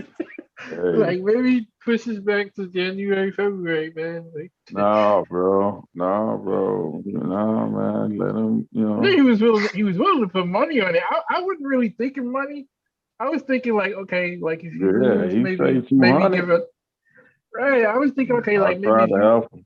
I was thinking like, okay, maybe the loser has to apologize, to the winner for whatever reason. But hey, you put 100 on it, so man. Yeah. We can start I'm making. definitely ready to see that debate, bro. Yeah. We can start making the I don't want to say loser, but the lower end debater to read off the judge's notes. Hey, man, look. I like that. Right. I like Hey, that. AHRATAZA, you got a solid win tonight, bro. Just ride out with that, fam. All right. Let's not get too ahead of ourselves here. But hey, you had a solid debate though, brother. A real solid debate, so I am excited to see about what you're gonna do with the next debate though. Appreciate it, King. Me too. Yep. So hey man, peace to the panel, man. I'm out of here, bro. I got to All right, man. man, but hey, shout out to the league, man. Shout out to the league. And people say, I want to say this, man. People got a lot to say about the league, bro. But they always slipping and dipping and tipping. That's on the Madonna said. They always slipping and dipping and tipping over here, man. I see you. I see y'all in the chats making slick comments. I see y'all. Hey, if you want to be here, you know how to get here. You want to be over here, it's okay. Just say you want to be here, man. You ain't gotta, take why you shots. bro? Why you take? I know it's you wild. Hey man, ain't gotta take no shots, man. Ain't no innuendos, man. You ain't got to call no names. Man, just y'all just come on over here, man. I know how it is. Just I get it. Come on over here, man. Come on over. Just come on. Just come on, man. You know how to get here. Keep your money, keep your change. But come on over here, man. That's funny. Come on, man. All I'm saying is this. I'm gonna beat y'all niggas up. I got a 140, nigga. I'm angry. Hey, you was talking about poking the bear. Let me get up out of here, man. Let me go, bro. Peace to you, Elder. Hey, peace. Hey, Judge Yara, thanks for pulling up. Hey, I see your comment. I see your comment. Solomon. I say this because what I'm saying, since we hide and playing hide and go seek, I'm not gonna pull out my sources. I got PhD sources though, people who have studied in these areas for decades that have now put these things together. And so I'll explain to y'all where this thing happens, right? The argument happens and rests on properly interpreting what the Bible is saying and then lining that up with what scholars have said. The shoehorn argument becomes irrelevant and very ineffective in this debate. That's number one. Number two, how can I say this without giving away everything? When I debated this prior, there was an agreement, and even though he keep denying it, but there was agreement that we wouldn't go into the Canaanite conquest. All that's on the table now.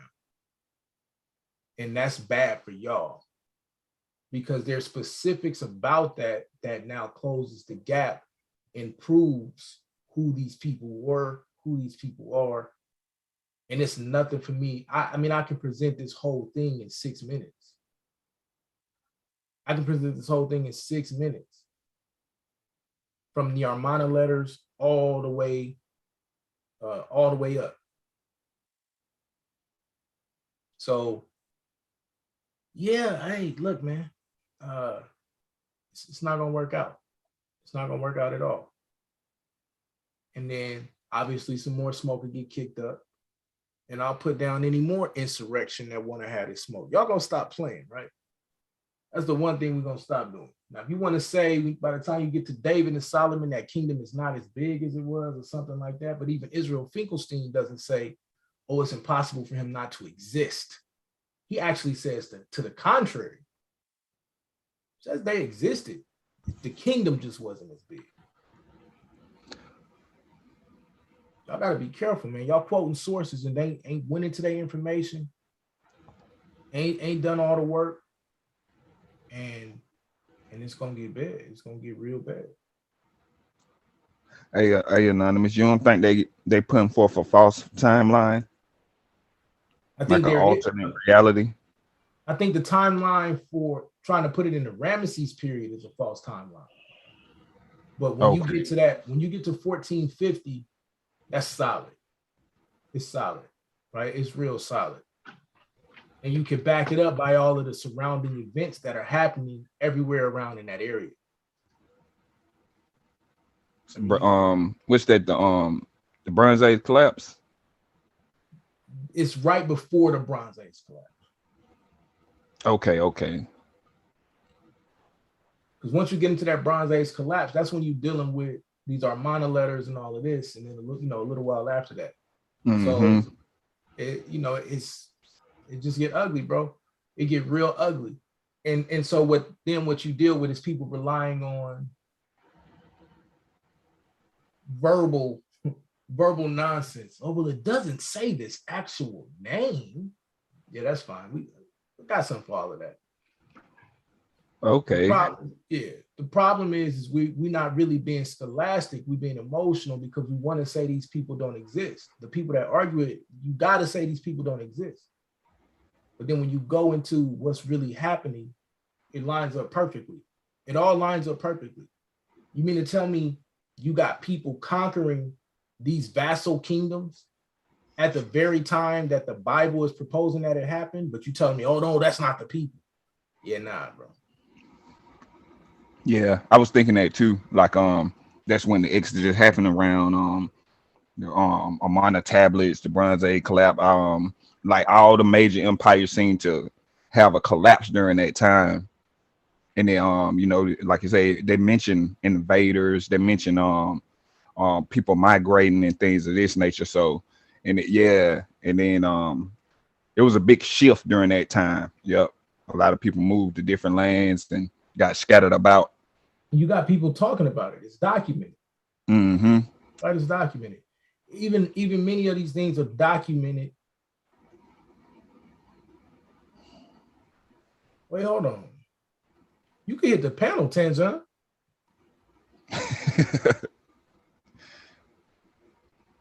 I thought you were talking about somebody else. You said, shut up, A9. I want to battle you, homie. And you call me drunk? Is that what you tried to call me? I ain't on here drinking. I don't drink and stream. I don't know what your issue is, but you sure can get on here and get beat up. I thought you were talking about. I thought you were talking about me. I thought Tanjan. I don't know who Tanjan was talking to, but now I see my name. Shut up, A9. I want to battle you, homie. Hey, the link is pinned. The link is pinned, little homie. Hey, I'll say this and I get out of here. I think certain debates can be ran back twice, no more than twice. But I think certain debates can be ran back twice. But I think it just depends on who is actually being ran back with. I think with a debate like that you and Chris had, and the whole situation behind it, and the fact that, like I said, it's one of the memorable debates from that year. I wouldn't really mess with that. That's one of those debates where you just gotta file in the cabinet and just gotta move on. You know what I'm saying? My Talking about personal for advice. anybody else that want to try to get in on it. Right, because it's like Yeah. you gotta duplicate that, and there's no way to duplicate that because like you said, you've probably got new information on it. Not only that, you're not gonna approach it the same way you did, Nope. so you're not gonna get the same effect. You see what I'm saying? And so that's what I'm like, yeah, it's not a wise decision. Not that I want to stop the debate, by all means, go on, especially now you got money on the table. But it's just, it wouldn't be wise, in my opinion, to run that back. Now, a debate like with Akmalak and Domo, that's a debate that has a storyline to it. You see what I'm saying? And that's a debate, even though the outcome may be similar, it's a push to it that you can appreciate. And of course, both debaters are going to approach it differently. They're not going to approach it the same exact way, and you're not going to get the same results. But it's one of those that are worth running back. That's all I'm saying. I'm just saying, like, some debates should not be ran back just because you're not going to get the result you're looking for. Even you, A9, you're not going to be the same person with the same frame of mind, with the same information that you were at that time. And so, yeah, it's nothing that you guys are going to be able to reproduce. Yeah, no, this like ain't that. gonna be like me against Chris. This is gonna literally be me beating up on somebody. I'm just gonna tell y'all. Right? That's what it's gonna be. Y'all think I'm Heard. Right, that's all I'm saying. And then I think you should take some time. I would. I'm not going to debate you in a couple weeks. Nah, that happened. I would have watched that debate at least 10 times. and Went over all the picked out sources. every single piece. Right, I'm nitpicking the nitpick. Like, right. Come on, man. Yeah. So yeah, and then you got to be ready for whatever comes up because like I said, A9's not going to bring the same thing. So then you got to be ready for whatever he brings. And I which tried may to not help be. you. Hey, A9. Hey, A9. What you talking about? Who you telling to shut up? What's going on with you? Oh, I was just messing with you, but I ain't call you drunk. I was trying to tell the other brother. I was like, he saw like he was drinking Slishmo liquor wood, but I almost had a car accident laughing, so I had to stop. I had to stop. I had to quit. I didn't finish. I wasn't calling you drunk at all. Nah. I said, nah, I'm messing with everybody. No, you good. Nothing I say on this. You not much. I am hella bored trying to finish this last two orders. Trying to make this money for Instacart. Cause I'm trying to make 2,000 this week. Okay. I'm trying to hit that 2,000 so I can hurry up and get the store up and running. I gotta pay that later, that last little bit of money. Did they open up that door? I think they opened up the door. I gotta check. Okay. Yeah, Here I come. Yeah, it's 10:15 in the bay. Okay, much love to y'all. I am out. I just love Queen B. Much love. No, I do want to battle somebody about the Bay Area rap song because some people claim that the Bay rappers are the weakest rappers ever, and it's like, nah, y'all don't want to see us about nothing. That's all I want to say. I'll find somebody. We just start running them down. Nobody want to do that. Nobody want to do that. Maybe Madonna take that with her. We'll see if we can set that up. I should have known Tanjana was just running her mouth. That's a good sister. Look, she out there grinding right now. I want to know how many hours she had to work to try to put in that with Instacart. That's crazy. Right. Yeah. Crazy, bro. I ain't built for that. I ain't gonna lie to y'all. I ain't built for that. I'm gonna get mad. I'm gonna get mad eventually. Oh, all right. So congratulations, AHRATAZA, man. We're gonna get ready to shut this thing down. I got work to do. I ain't finna get no sleep tonight. Yeah. Congratulations to the rookie, man. He came in, evidently he feeling himself. He did. Good scores, bro. Yeah. I'm glad he's feeling himself. I don't want nobody just to pull up and lay down. But I am gonna hurt you, bro. I'm gonna hurt you bad. I'm gonna beat up on 3 rookies this week for talking too much. Y'all gonna learn. And you got a money debate. That's crazy. That's wild, right? That's wild. And he really put the money up. Yeah, he said. Yeah, he said he gonna give this man less money. Like, what's going on? All right, bro. Hey, he's super confident. You know what I'm saying? Hey, go for it. But right. Scared money don't make money. I'm not gonna put no money up against A9. Hell no. Nah. Hell no. Like, I wouldn't even put no money up against me, bro. Like, I wouldn't do it. It's not smart. Especially now, piss me off. And it's something that I'm very comfortable with. It's a topic that I'm very comfortable with. And that you've done already. That's the thing to me. Like, right. Yeah, you gotta have some groundbreaking information, man. Cause sheesh. I couldn't do it. I wonder what he go say though. Same. Oh yeah, I'm definitely watching it. He's gonna say that the Israelites never existed. And he's going to say that the people that are in there, the proto-Israelites or these Semitics that are in there are not the Israelites. That's the only argument, right? That's the only argument you have. But that's not, see, in my opinion, that's not the debate to improve from this debate with. You know what I'm saying? Like, that's a debate where you like 2-3 debates in, and you're like, okay, I think I got somewhat get this figured out.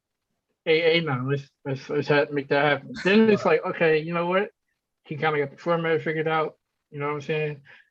Yeah, that's not the debate you want to improve with.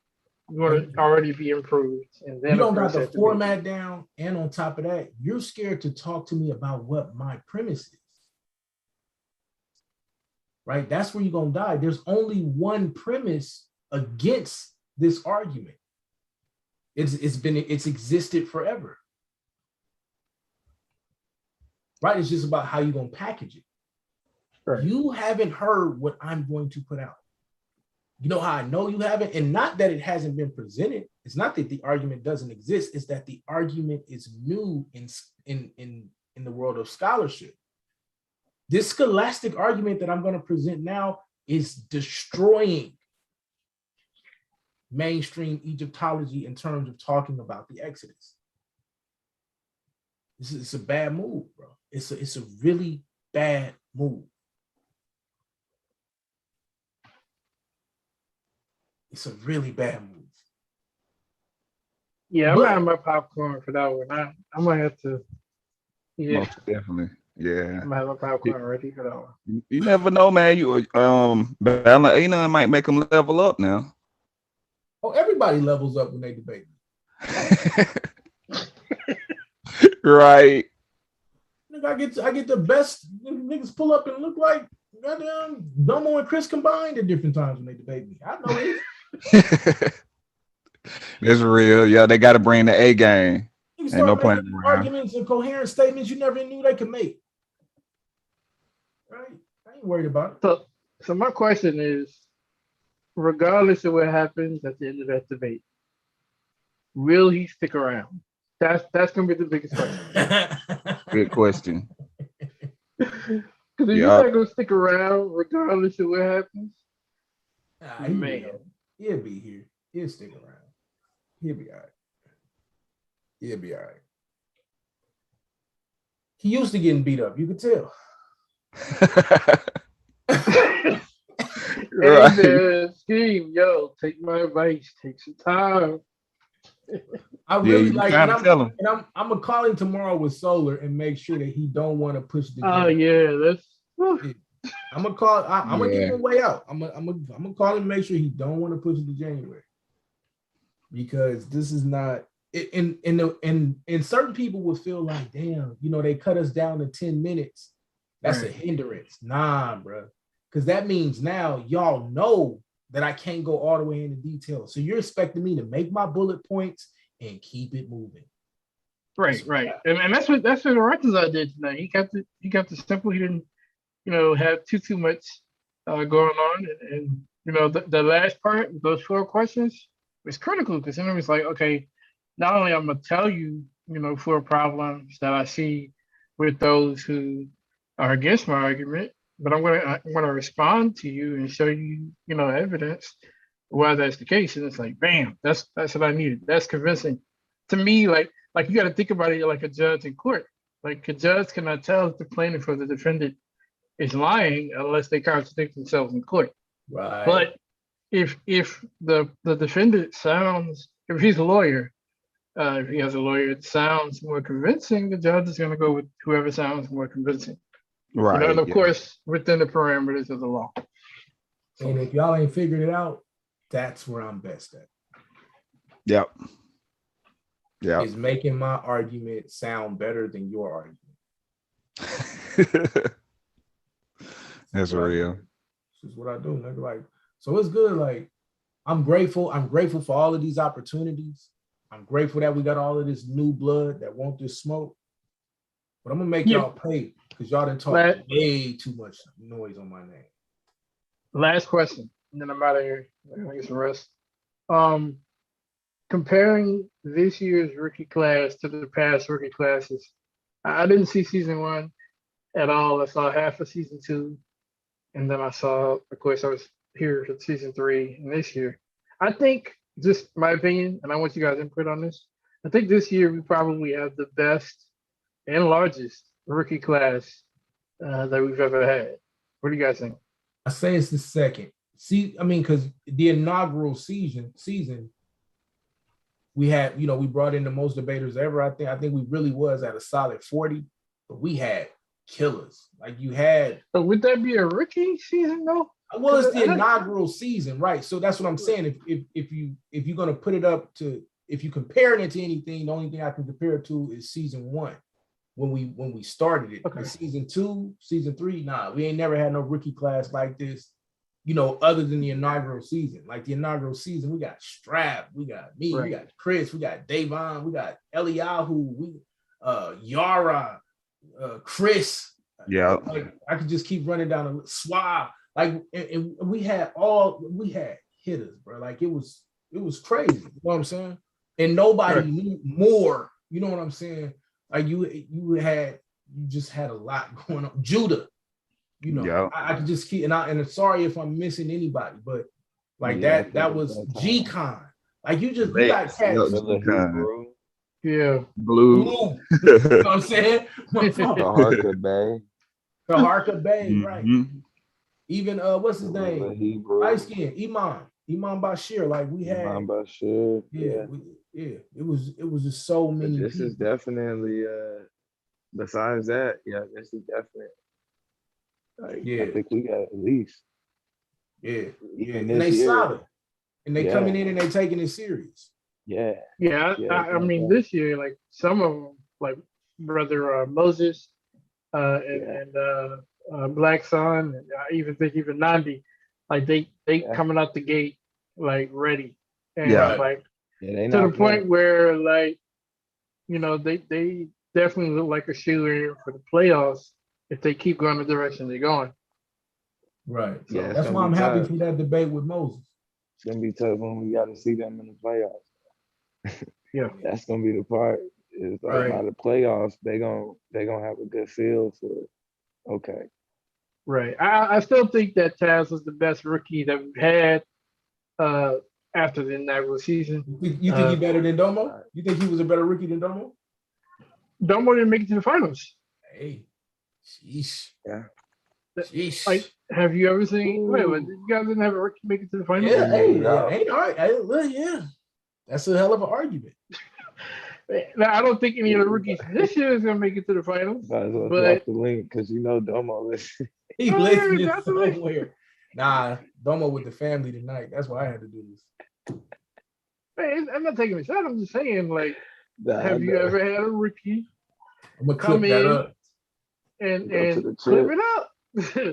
Have you ever Yeah. had a rookie come in and hit straight for the finals? Like, no, I Nah, haven't seen that anywhere. And yeah, so you at least gotta give him his flowers. That's respectable to come in and hang with. And I know last season had a lot of drama.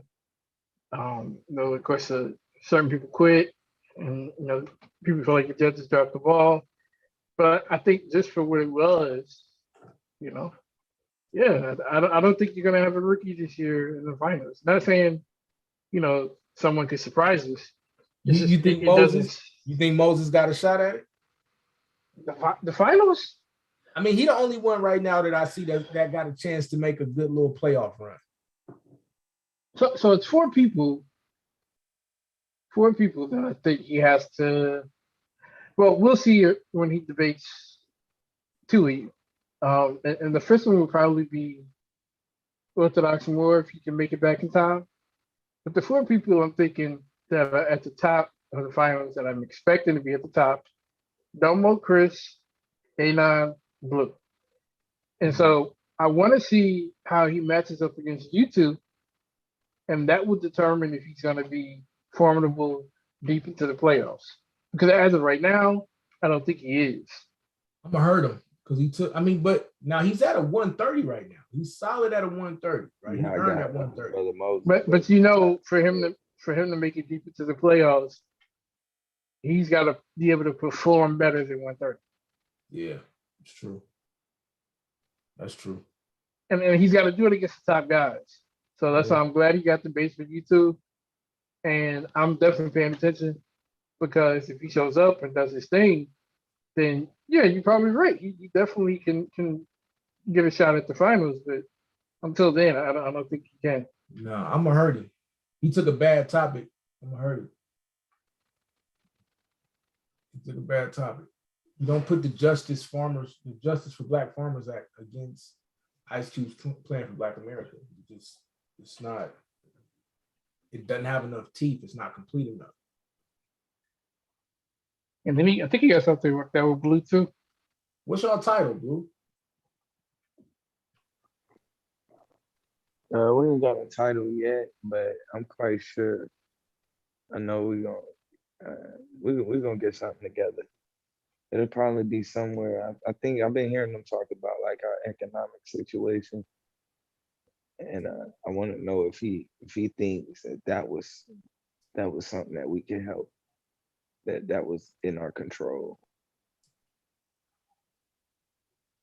Yeah, Are you going to be able to debate him in this during your 8 for the season? Yeah. I went on ahead and set him for my last one. Okay, good. So Good. Swab, Black Sun, and then him. You got Swab next, right? Yeah, Swab on the 20th. 20 what? On the 20th. 20th. Okay. Yeah, I want to see that one. Yes, for 5 days. Yeah, we got a Swab and a Domo debate coming up here soon. Yeah. I told Swab, you better not let this man do a damn 147, bro. Bring that nigga score down, man. His score down. You know what I'm saying, man? I'm interested to see how Chris and Domo do against upper level debaters. I was telling Solo that's pay-per-view. Like you're gonna have butts in the seats for that one. Okay, previous haters of the league, whoever y'all had previous past beefs with, they all watching. Yeah. Yeah. So I want to see it. Their styles are so similar. Yeah. Their styles are so similar. I want to see and it. And they both talk a lot of shit. Oh man. Yeah, it's gonna be dope. Man, Yara came back. Yara came back to talk something. I know what he did. Yeah. Hey man, let me say this, bro. If Tupac and Biggie are still living, will we know a 50 Cent or an Eminem? Nope. Nah. Fuck Taz. I don't think so. No. Who's good? Oh, Yo, shit. What the hell drop, you drop a bomb on that one. Yo, I didn't even see that coming, bro. I mean, yeah. Oh, yeah. say? I don't know what else to say on that one. We're gonna go ahead and shut it Yeah, down. let's research on that one. Cause yeah. Eminem would have been probably stuck as a producer. You know what I'm saying? Yeah. He probably would have been a writer. Yeah, there was no. Yeah, when Biggie died, that left the door open for anybody from New York to represent New York, and that's where like Jay and Nas came in and took the mantle. So yeah, there would be no room for a 50 Cent if Biggie was still alive. I hear. I don't know though. The only thing I say about 50, Jay is on record saying this. Jay is on record. So, and this is at the height when like Rock La Familia is popping, they killing it, and he's telling like Bleak and all of these dudes, he like, listen, man, you gotta get your music out now because 50 Cent is coming. And so I don't know. I put it like this. I don't know.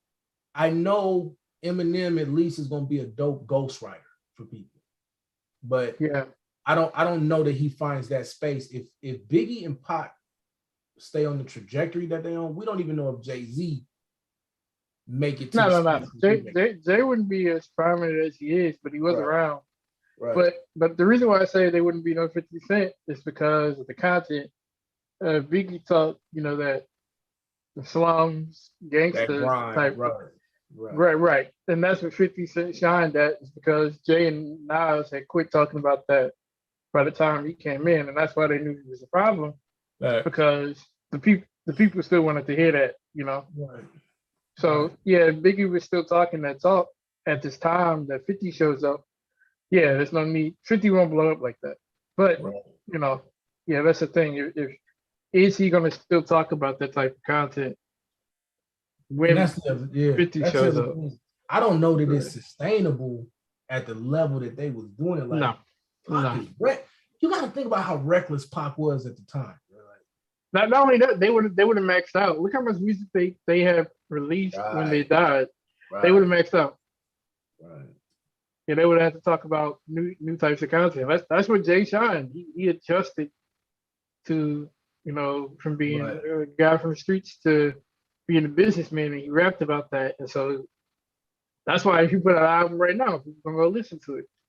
So this man, Yara, bro. To me, Jay-Z would have been the one that would have had the most trouble. You say what? Because I think Jay-Z would have been the one that had the most trouble. Yeah. Because I think that lane that Jay-Z stepped into, he would have just stayed that New York style. Mm-hmm. Right. As a matter of fact, being relevant. As a matter of fact, Blue, had he stayed in that lane, they probably wouldn't have had issues between him and Dame. Yeah. Because remember, the issues with that was Jay was trying to do more. Yeah, he wanted to get out of that. But I think he always wanted to get out of it, and so eventually they're gonna have that problem anyway. But with Biggie on the scene, do you think he's getting out of that? And I'm gonna tell you why I think so, because I think Biggie would have brought Jay with him. I think Biggie would have brought Jay along somehow.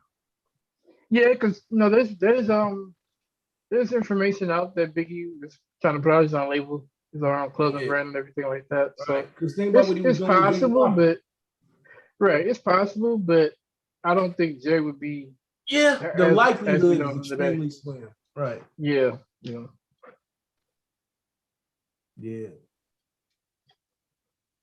And plus, again, if Biggie had been alive, what would be the need for Kanye West production? Yeah, like that wouldn't occur. It's just interesting. It would have been interesting. It would have been real interesting, right? Because then you think if Biggie around, you got people like Rottweiler and all of these cats. They gonna keep making beats. They gonna keep all of the cats that were really killing it at that time. They gonna stay in that space. So yeah, man. Yeah, that's crazy. Yara, you a psycho. He said facts. Yeah, man, facts. Yeah, and for the record, man, shout out to these hungry rookies. I'm gonna go ahead and take y'all lunch money, man. Hey, I don't think people. Let me say this too, man. I mean, they be. I know they taking. I know they poking at. They. Like I be saying, they poking the bear, right? Like taking pokes at the champ. I mean, like the champ is a champ for a reason, right? Mhm. Every season, but I don't really think that they really know your history in this league outside of last season. Right. Like I think Right. first season, I think you had to leave the first season, right? Yep. But I think when you left the first season, you was undefeated, right? Yeah. Weren't you like 7-0? 7-0. You know what I'm saying? And I don't think it wasn't anybody in the league at that time didn't think that it was going to be either Guerrilla Hebrew or Anonymous Hebrew. Right. And that's just a fact. You know what I'm saying? Like, I don't think nobody really thought anything otherwise. And I think that Guerrilla Hebrew, because he was undefeated, he went 8-0 Mhm. and didn't finish the playoff. He didn't do the playoffs. Right. He bowed out after before the playoffs started. Right? Right. So, like, you're talking about overall probably one of the most, you know what I'm saying? I mean, what in a full, like, over 3 seasons, like, you talking about somebody who hasn't lost more than 4 debates in this league. I Only mean, lost what, two. 3? Only lost 2 debates in this league. Two, Claim yeah, and and Chris. claiming Chris. Like, I think people don't really realize that in this league when they be talking, you know what I'm saying? When they be talking about, they want to debate the champ, right?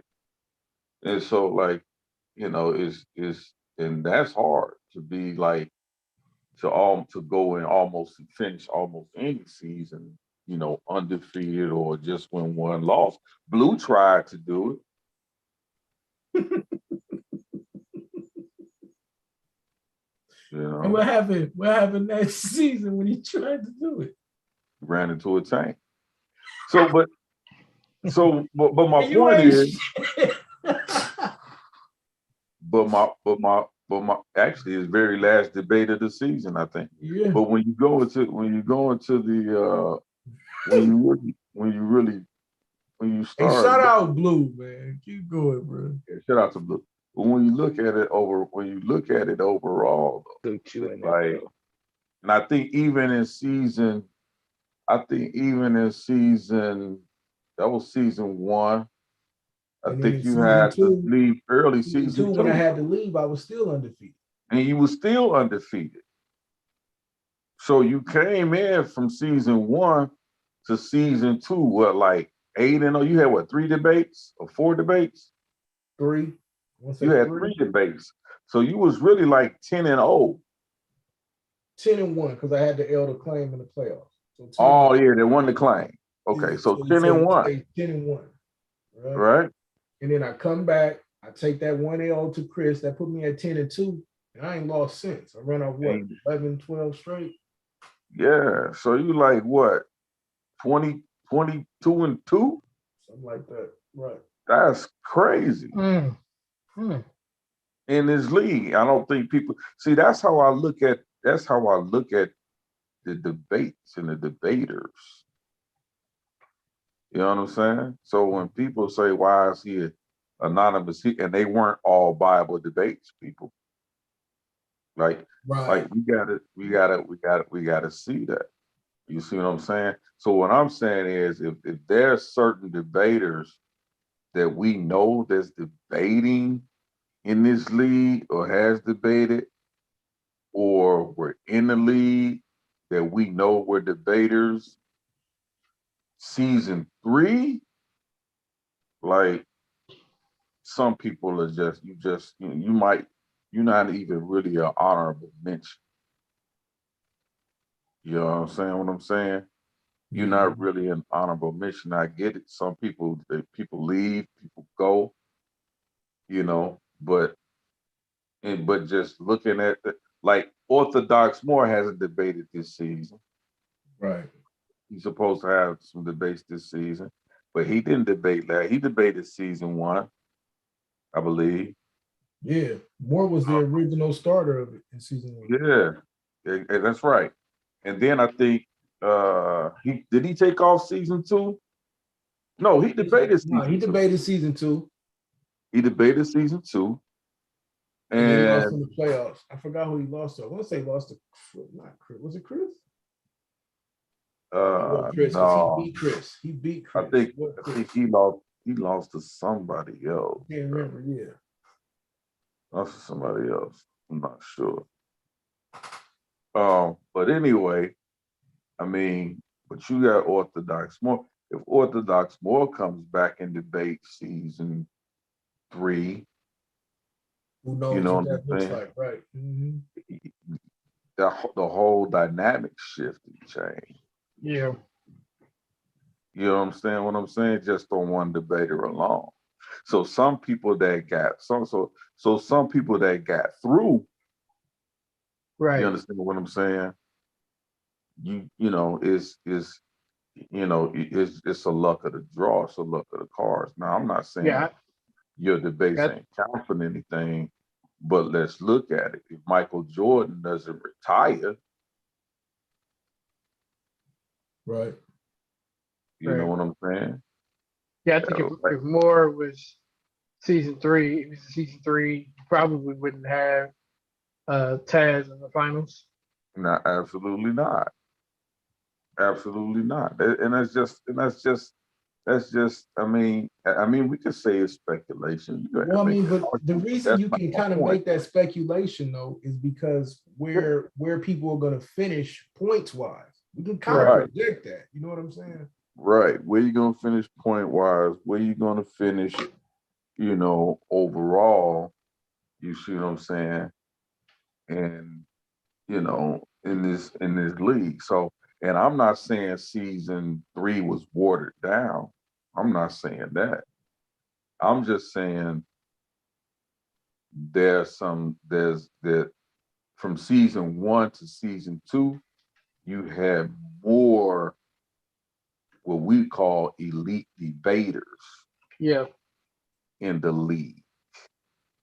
More debaters that have been debating seriously with the experience a long time, right?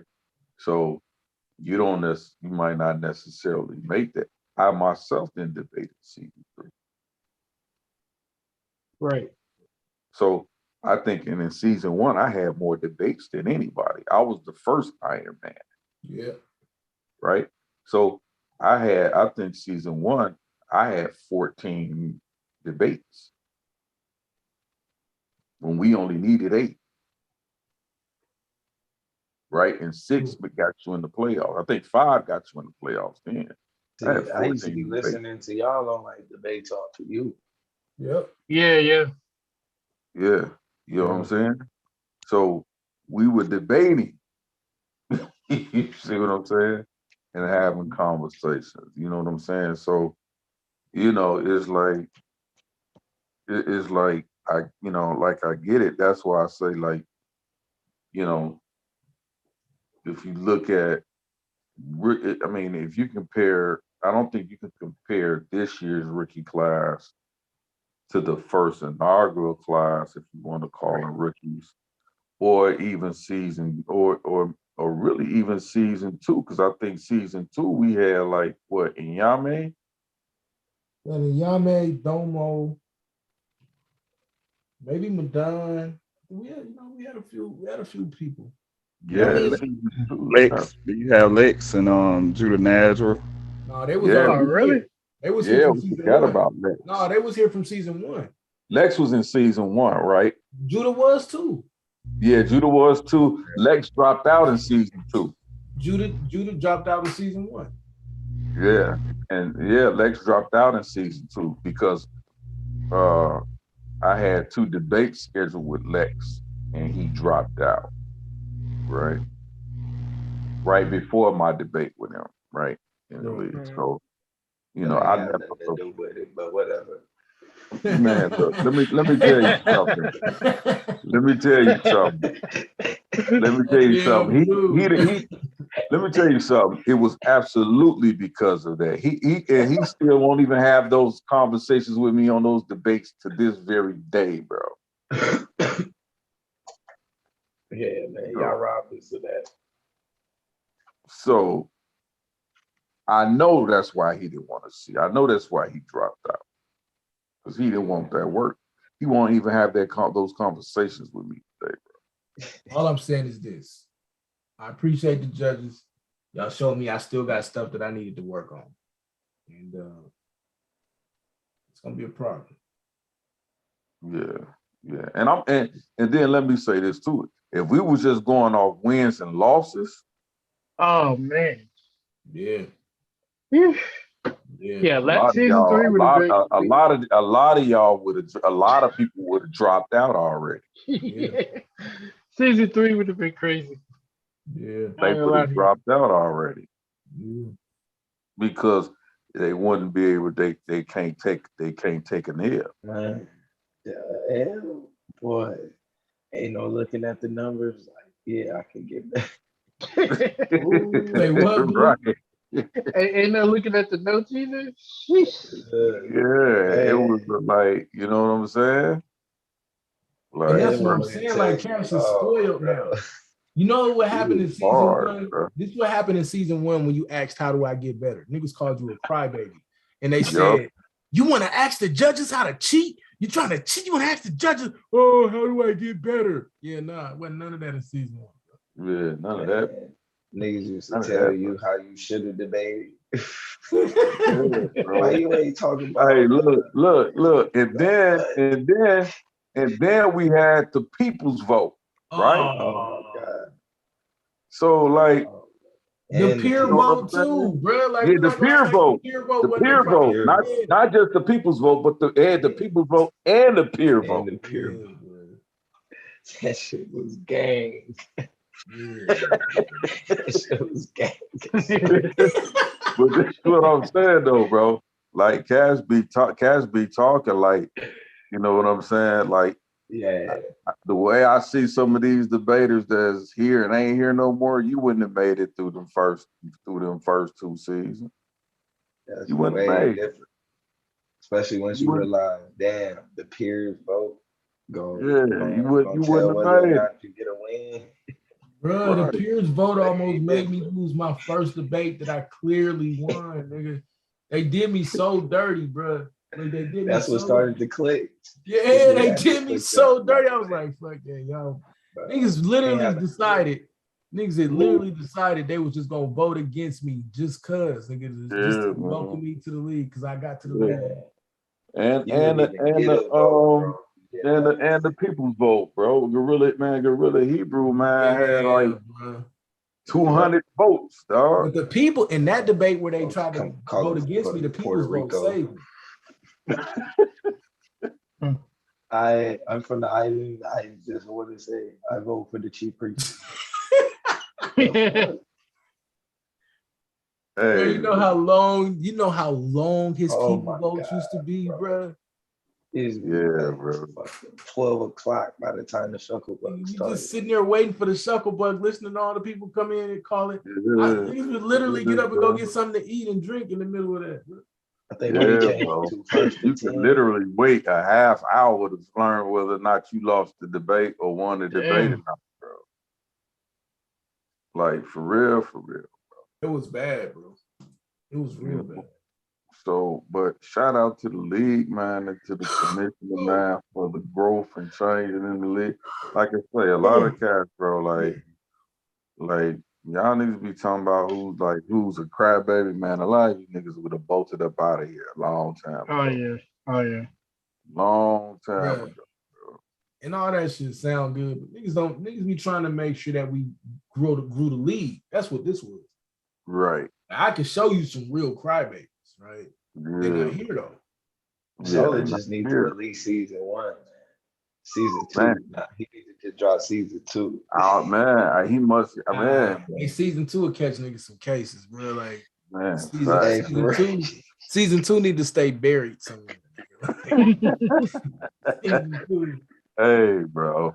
Season 2 was Hey, bad. bro. was Looney. Yeah, season 2 a while. Season 2 was That bad. was the season of the Loonies. And that Rod Rat won that year.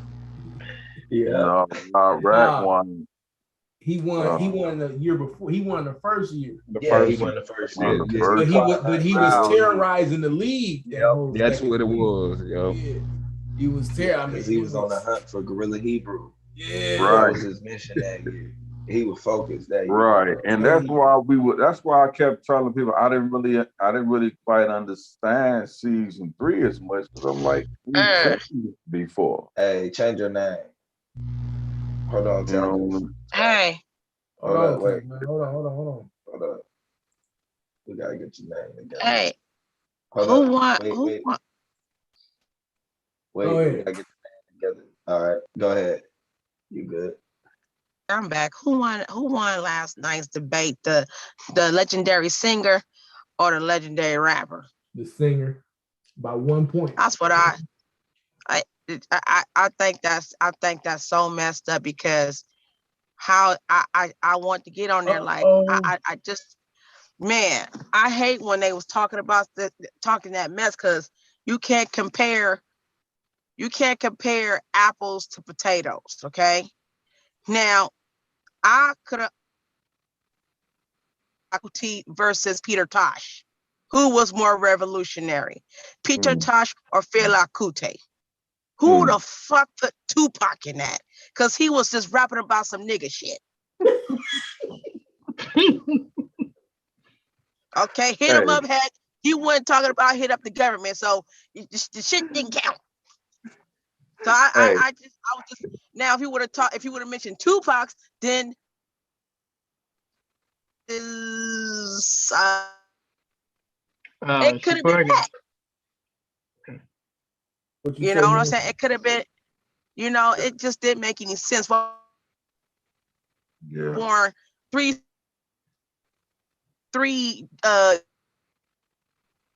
or Tupac was ever born and grandfather. I never understood. You breaking up, Tangent. She must be walking. She sounds like she's walking around. She must be walking around. You breaking up. I ain't walking around. Says Lord in the building. I'm sitting in the car. You breaking up. Okay. You breaking up. Okay. Breaking up. Yeah, she said she's sitting in the car. Yeah. You're breaking in and out. Hey, okay, can you hear me? Can you hear me now? Yeah. Okay. My problem is I could understand if debate was, legendary singers versus each other. You know what I'm saying? Instead of legendary rappers. Because I could have easily said, okay, when this compared Tupac to one of the greats that's not here anymore. You know what I'm saying? That's a rapper. You know what I'm saying? And that would have made more sense. You know what I'm saying? This dude literally said, and he was biting off Blacks' words. Like he was basically saying, how did Tupac impact the community? Well, to me, he didn't do a damn thing. People just missed him. He was an icon. I mean, but it didn't make no sense. You could have made an argument for somebody like Immortal Technique. Like if you was gonna do a rapper, now you could have put Immortal Technique. If it was Technique. See, because Immortal Technique said you better watch what plane flying through your house. He was talking about the powers that be. So my thing is, the dude was just a Tupac fan. That's all that was. He's speaking on a fan point. He didn't make sense what the hell he was saying. He already died. You know what I'm saying? Like when and then only thing I disagree with, I guess his name was Blackson. The only thing I disagree with him on, he talking about women didn't listen to Fela Kuti. Motherfucker, I bumped Fela Kuti. Whoa. Huh? So I listen to Fela Kuti. Her words. As a matter of fact, I've listened to songs y'all don't even listen to, and people say I listen to all kinds of music. I literally tell people. You say you F with Fela Kuti, right? Hell yeah. But I got him all in my record. He's not the only. He's not the only one. Like she be bumping them in the car. Yeah, it sounded like she said something else though. Yeah, my son right now is being listen to Fela. So Peter Tosh. Yes, we listen to Peter Tosh. I hate you, I swear to God. Wait a minute, he talking about, but and I was listening to Fela Kuti because my mom bumped Fela Kuti. So y'all just dirty, yo. I didn't know. Hey, and Mokusa. Everybody know that's what they thought they heard. Hey, yeah. That's why I said she's Borging. Public Enemy. I was bumping Public Enemy. Yeah. And dudes. And listen, they're listening to Don't Believe That. What a Fool Believes. Because in the beginning, I tried to face my fears, and the song was kind of, you know what I'm saying? Have you ever heard What a Fool Believes? Yeah. Yeah, that's a badass son of a bush. Yeah. Oh shit! Yep. What you talking? Terrorist? You know what? I was more revolutionary than Chuck D. I was listening to Chuck D when I was 14 years old. Hey Tanjan, you breaking up real bad. You borging out. How about that? Yeah, we can't even we barely hear what you. The last few sentences you said, I couldn't understand you. Oh, that's because I was getting all pumped up. But I was listening to Chuck D since I was 12, 13 years old. So, you know, I don't know. I just think a bunch of guys came into what they do. I don't know. I'm not sure. Do we listen to shit that women don't listen to? No, they don't know nothing about Fela. No, maybe the generation don't know shit about Fela because no one taught them. Maybe that's how come we got a bunch of fucking cowards now, because they weren't inspired by the music, listening to all the wrong kind of music. Definitely today, I agree with that. And it has a part to play. Mm-hmm. What y'all I said though? Y'all saying Bad and Bougie is not a good song for the youth? Huh? Hey, I'm being goofy. Hey, shout out to Yame, man. Yame pulled up into the building. What's up with you? Yes, sir. What's good? What's good, panel? Peace, man. Peace, King. What's going on, Yara? Hey, what's up? What's good, Yara? You got something pulled up? What'd you say? You got something coming up? I thought you had a show coming up. Yeah, I had a show coming up, but I had to I postponed it because I found out one of the debaters is having a debate coming up on the 16th or something like that, that I might, in my presentation, may hedge or influence that, that debate. So I personally decided to just push it back. Sola didn't ask me to do it, but when I heard the title of the debate, I just figured, I said, well, let me just not do that right now. I'll hold off to do that until after their debate, and then I guarantee you I'll go in. But I will say this though. Y'all gonna make me go in on this whole was Tupac a revolutionary thing, right? Right. I'm gonna go in on this. Was Tupac a revolutionary, or could he be considered revolutionary? Because I think we have a misconception about what revolutionary or what it means to be revolutionary, right? So I'm gonna really like talk about that because I got some interesting things, right, to really talk about what Tupac was actually saying at times, right? So does anybody on here on this panel? And this, hey, if you don't want to take, get caught in this crosshairs, you don't have to answer. But does anybody know what his acronym for Thug Life was?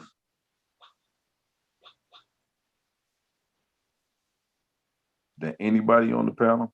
Blue? Yeah, I didn't forgot it. That's crazy. And Right. I mean, Man, right. Yeah. and I Yeah. know it was an acronym. Say it again. Say it. Yeah, it was an acronym. Yeah. Well, Chuck D already said, gosh,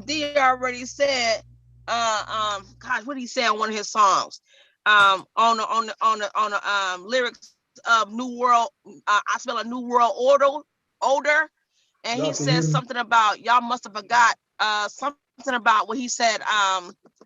Thug Life was something y'all thought it was Pac. So he broke But that. it was something about hate though, wasn't it? Like, didn't it have hate in it? Yeah, it had hate in it. It's the hate. It's something about hate. And I want to say kids or some shit, but I can't remember. Right. That had a lot. It was What this shit mean? Now you're gonna make me look it up. Hold on. The hate you gave. Right. Yeah. I just posted it in the chat. Right. What is it? The hate you give little infants. That's everybody. Yeah, I knew it was a hate in kids. Yeah, read it again, Melvin. Yeah. It says the hate you give little infants F's everybody. Right. Yeah, I'll put that in the chat. Now, if you understand what Tupac is actually saying, we bring Tupac in today. You understand what I'm saying? So like when he was going based on how he broke that down. I understand. Based on how he broke that down, well, we could talk about. Hold on, we could talk about the Illuminati, but if we talk about what he actually repped and what he said in regards to thug life, we don't even have a #abort conversation. Yeah, but the youngsters didn't understand that whole lot. But you know why they didn't understand? Took it to a whole different level that led to nothing. You know what I'm saying? Like when Public Enemy started bringing out stuff, because they was Public the main Enemy ones was a revolutionary though. They wasn't a revolutionary group. Community was much closer when why you say that? Jewish people got him. No, because the people were more closer. Ain't nobody talking about watch. Wow. You know what I'm saying? Nobody was talking about that shit. They was talking about government. You know what I'm saying? Protect your mom. Don't put your hands on that sister. As a matter of fact, black women were being more protected under Public Enemy's watch than it was Tupac's watch. So that's not necessarily my experience of what I've seen and what made me turn a whole different way. Cause see, I'm younger than Tupac, but I like Tupac the same as I like Bone Thugs. If you would have said Bone versus Tupac, then I would have been like, oh. Yeah, I really would have questioned your understanding on that. Hey, Blue. So, but if you talk about, okay, so to Inyame's question, why would I say that about what's the guy's Fear the Black Planet, Public Enemy, right? Yeah. If you ask me why I say that, right? Well, they weren't the only ones in that space. Yeah, I so got you. when you have that particular space that's occurring during the time in the 90s, when you have,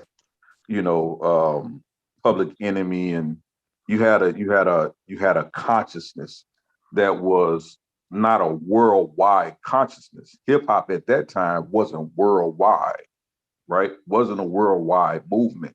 It was inching there, but it wasn't a worldwide movement. It was still really relegated to New York, New Jersey, to the East Coast.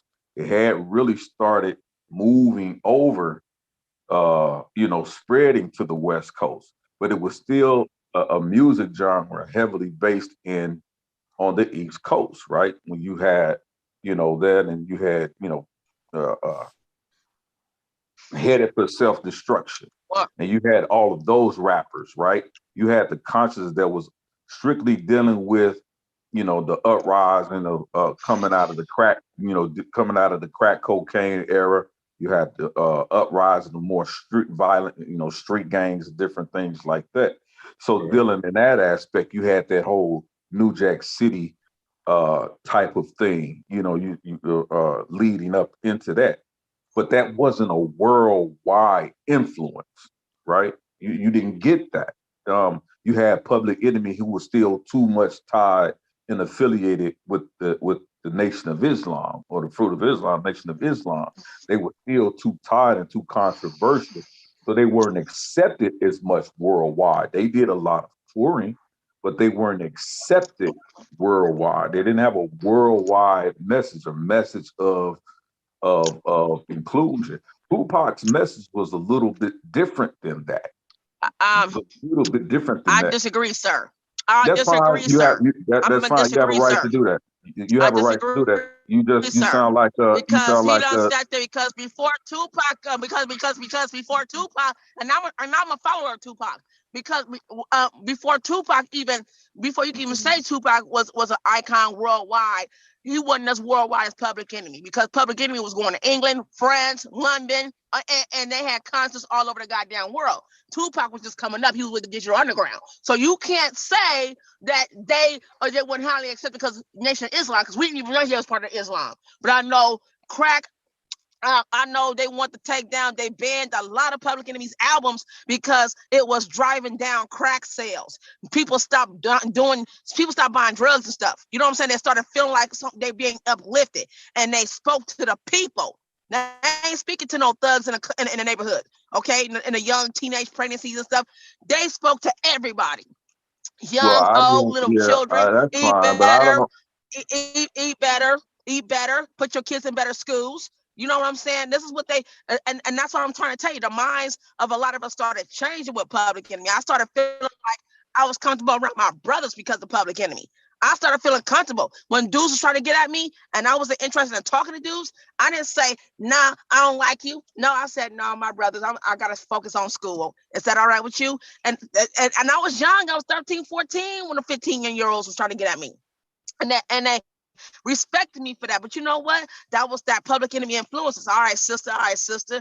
And until this day, when people see me to this day, or the same group of us who didn't go astray, a lot of us, we still are respected in our 40s. We're still respected.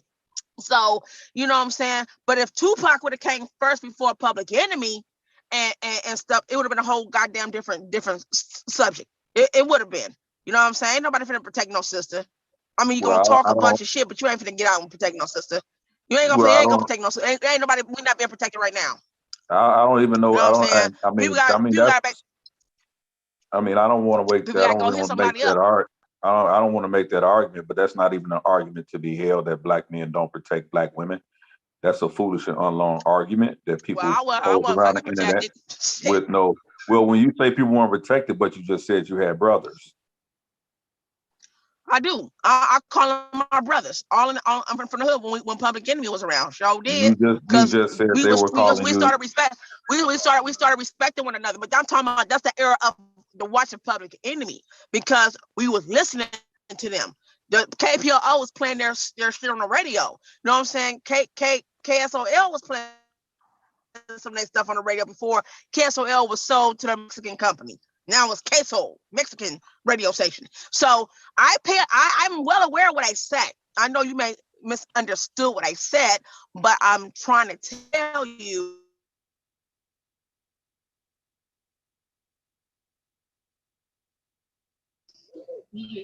Tupac to me was the concert I want to go to, along with whatever mentioned Tupac. Khalid Muhammad mentioned Ice Cube. So when I listen, I pay attention to everything.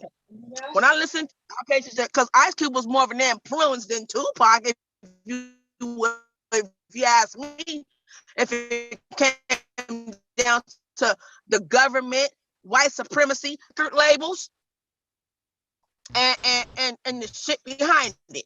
That was his beef. You know what I'm saying? He wanted to help spread the. He wanted to help. Tupac wanted to help spread the message that the music industry ain't what y'all.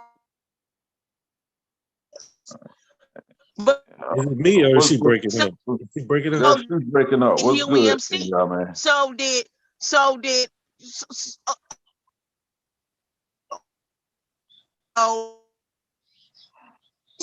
you know, everybody's Yeah, I think she got to come out, leave, and come back in. Ain't about shit. Yeah, she got to leave and come back. She got to leave and come back in. So, what's good in y'all, man? Everything's good.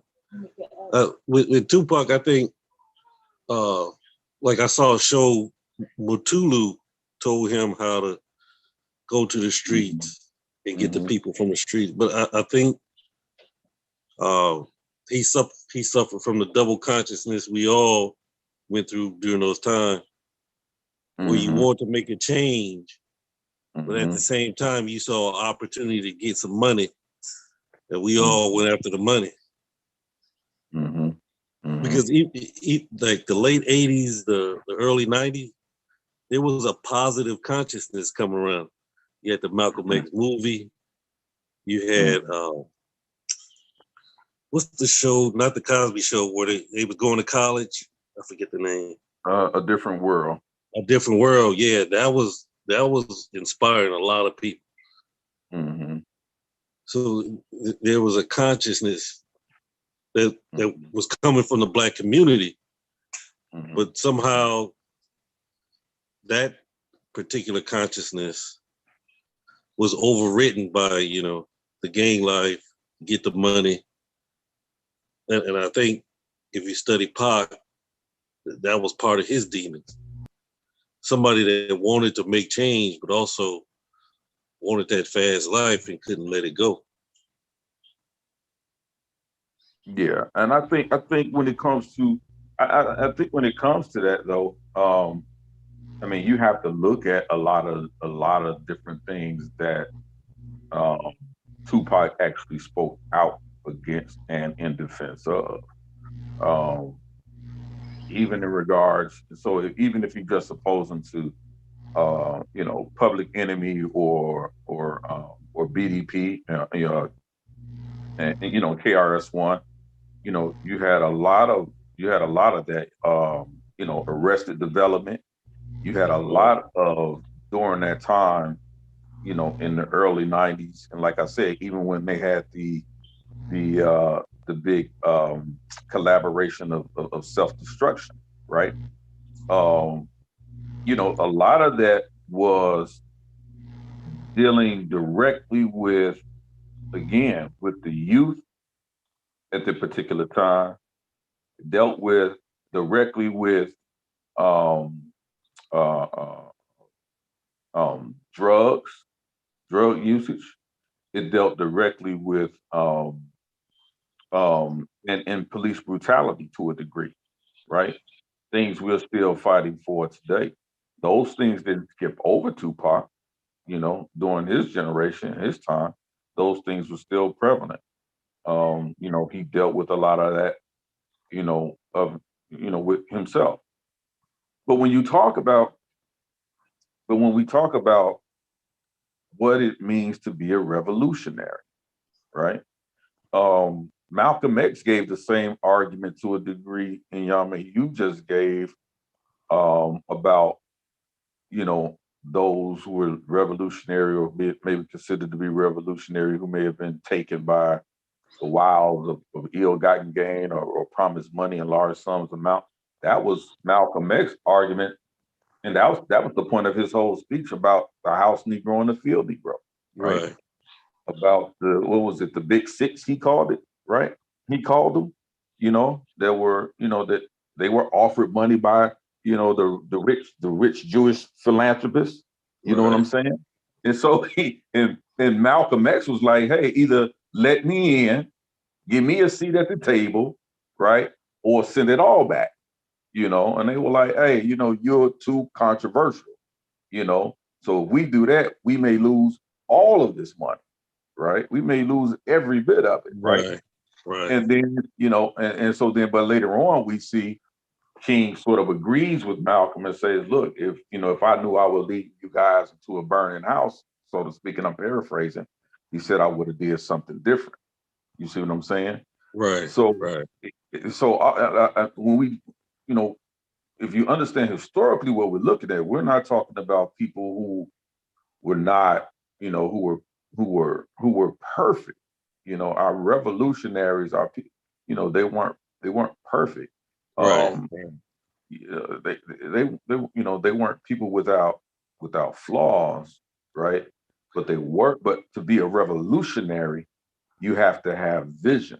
This is why I like the story of Fred Hampton so much, right? In the Black Panther Party, regardless of whether or not you want to call him a communist or a socialist or whatever you want to call him.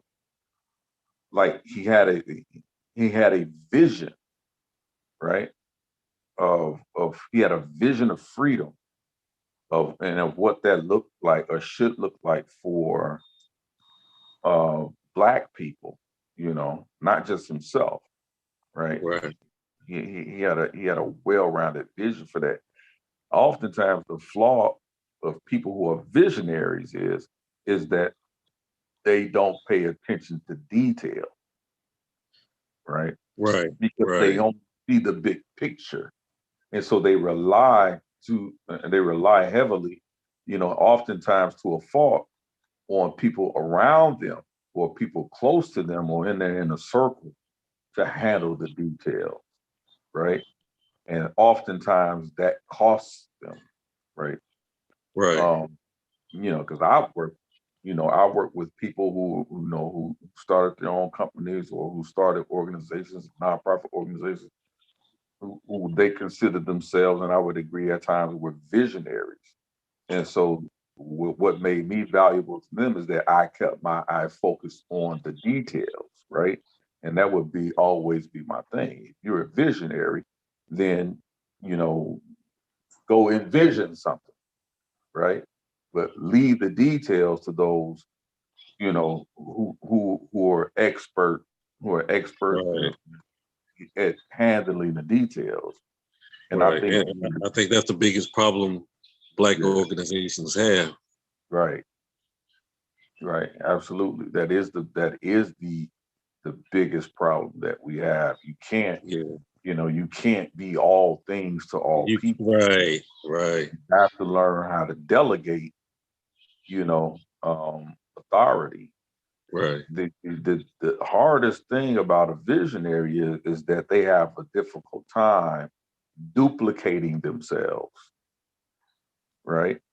Because they don't have because they don't focus enough on the details, on the intricate things to teach someone, to build them up to become a visionary. You can't teach that. You can't teach vision. Right. But that's the thing. A visionary doesn't have to be in the forefront, but exactly. But it's like they have a desire to be in the forefront. Yeah. No, you can still you can be in the background and allow a spokesman to speak the vision. Right. Then have an organizer, have a financial guy. But as Black men, as Black people, Black women, we have a natural distrust for one another.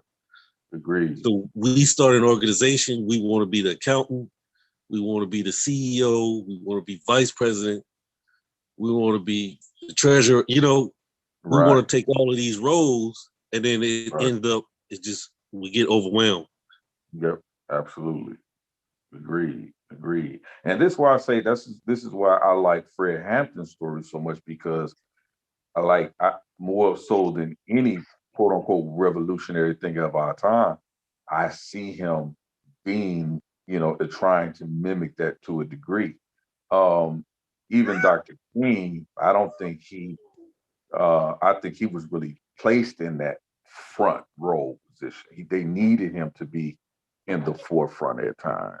Yeah, because he was a good orator. Exactly. You got to remember, they placed him there. He was only, what, 25, 26 years old. That's right. He That's was right. very young. Right. And so oftentimes I think, in my recollection of history and reading and study, is it H. Philip Randolph? Is that how you say it? It's H. Philip Yeah. Randolph. Uh-huh. I think that a lot of times he was the more visionary, right? In a lot of those things regarding, what Dr. King actually, we saw King actually doing at times, right? A lot of the boycotts and a lot of the, the governmental, dealing with the government in those strategic meetings and different things like that. I think that he was he was more so the front man for that, I should say, for the lack of a better term, right?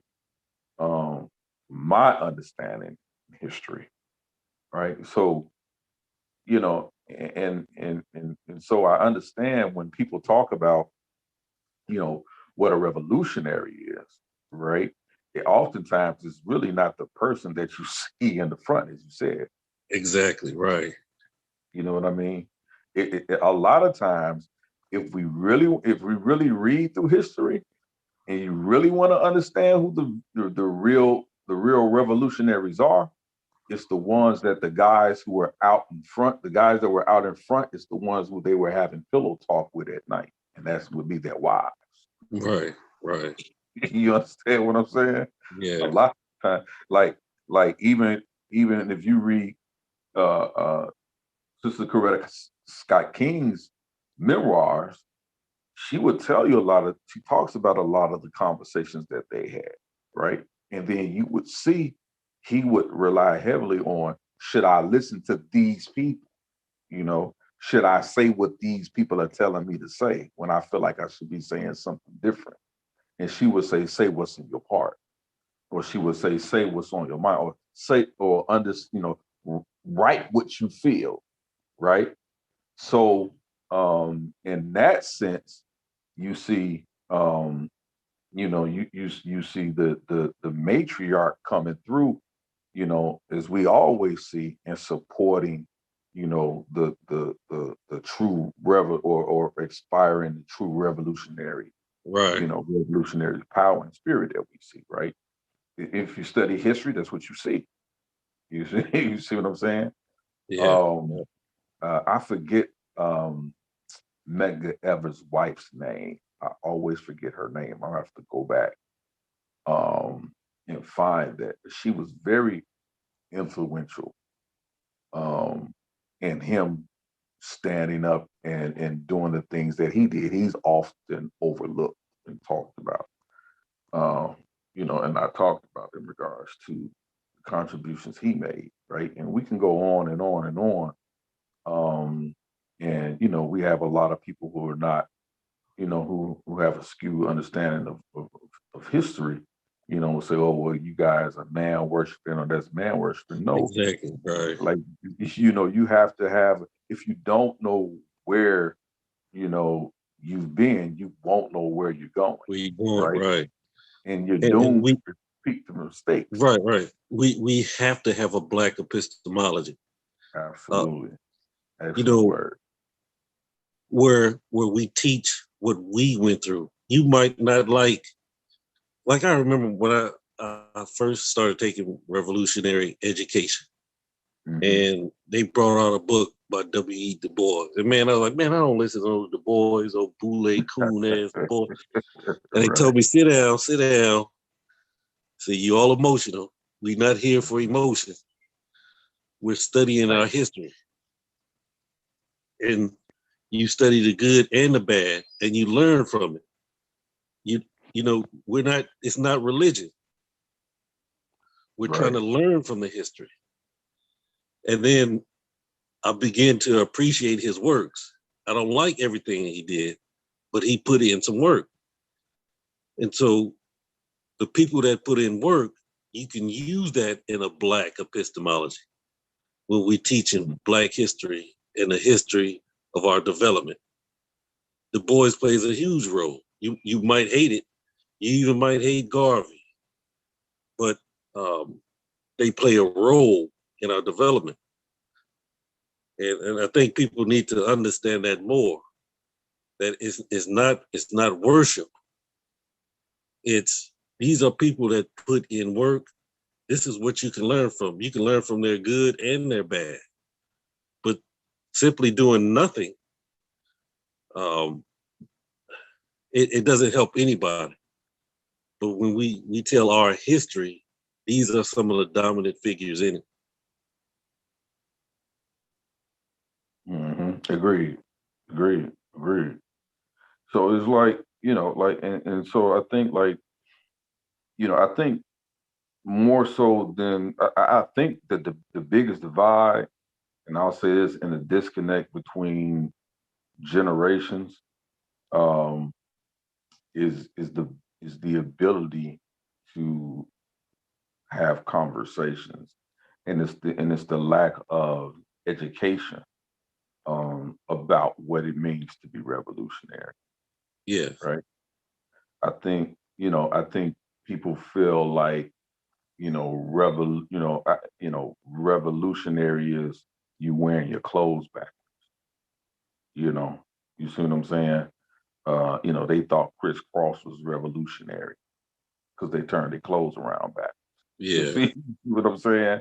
And that's the extent, of their understanding of revolutionary. You know what I'm saying?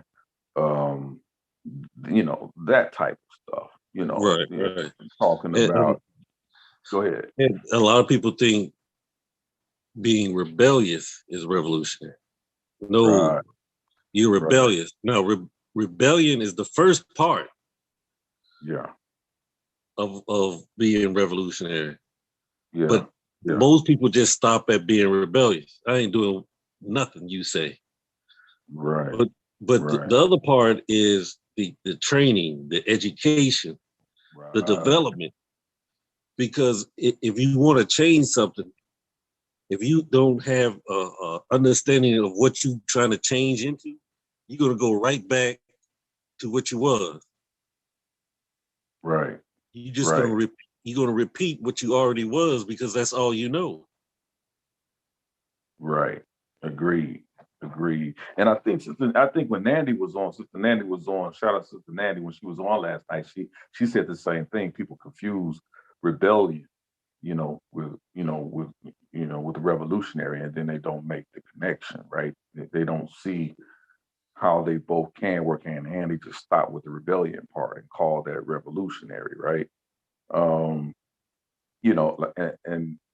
I tell people, like, if here's the difference between being revolutionary and being rebellious, right? Like, it's the lack of education and the spread of HIV and AIDS was partly due because of rebellion, right? People really didn't want to. They rebelled against what we began to understand and know about what that was, right? And how deadly it was, right? The influence of a lot of things like that, because when you find out something's deadly to you, you know it's deadly. You see people dying all around you, and you refuse to practice safe sex. You refuse to do the basic things to protect yourself. That's simply, that's rebellion. That's not revolutionary, right? That's why I tell people, like, why have, for those who choose to take the jab or get the vaccine, why have that argument? It's the difference between rebellion and being revolutionary, right? In your stance on something. And just because you make a stance on something doesn't make you a revolutionary. It just doesn't, And so I think oftentimes people do confuse that. So it's again, it's an education we definitely have to have. And I think we miss that. We miss that. We don't have that education we talked about. We don't have that mentorship that was available to yourself and myself. We don't have that, these days. And that's why, I was just telling A9, that's why I was just saying, I'm in I'm going back to teaching in the inner city schools.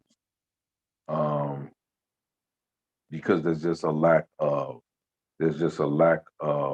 of understanding and connection there to history. Because I was having a conversation with people and they was telling me, well, we don't, that's not the history they teach us. We don't have a history like that. And, even with this whole argument, against, critical race theory and different things like that, is I can see where it's anti-revolutionary education is what they want to teach, right? They don't want to get you to where you think outside of the status quo. They don't want you to think outside of it,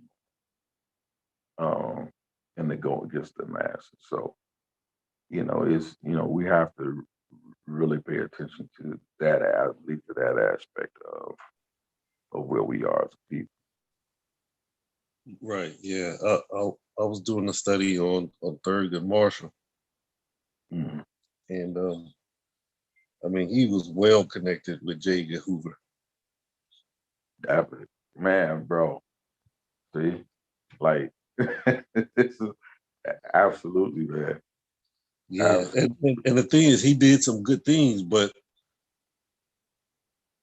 he felt that the radicals, the revolutionaries, was hurting the progress of Black people.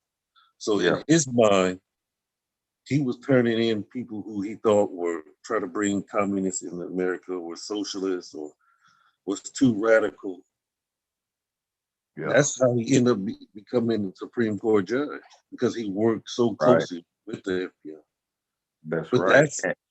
that's the problems we're having right now, where people feel like some people are just too radical, too revolutionary. And then the other ones feel like, man, we just need to assimilate into the system more. So that's that battle that we're having right now in 2021. It's always going to be there. Right. Agreed. If I'm not mistaken, it was Thurgood Marshall who was under the belief that during his day, based on certain decisions that he thought racism would actually end in this country. Yeah. He actually believed that. You know what I mean? Yeah. And I believe that's it's that conversation and that rhetoric, why he was so close to J. Heck Hoover, among other things, right? I think they had a lot of things in common. So and one of those things was like I said before, it's what Francis Cress Welsing talks about often, as far as what would be the downfall of Black folks, and that would be that mulatto, right? He often talked about that, right? Because they, to a degree,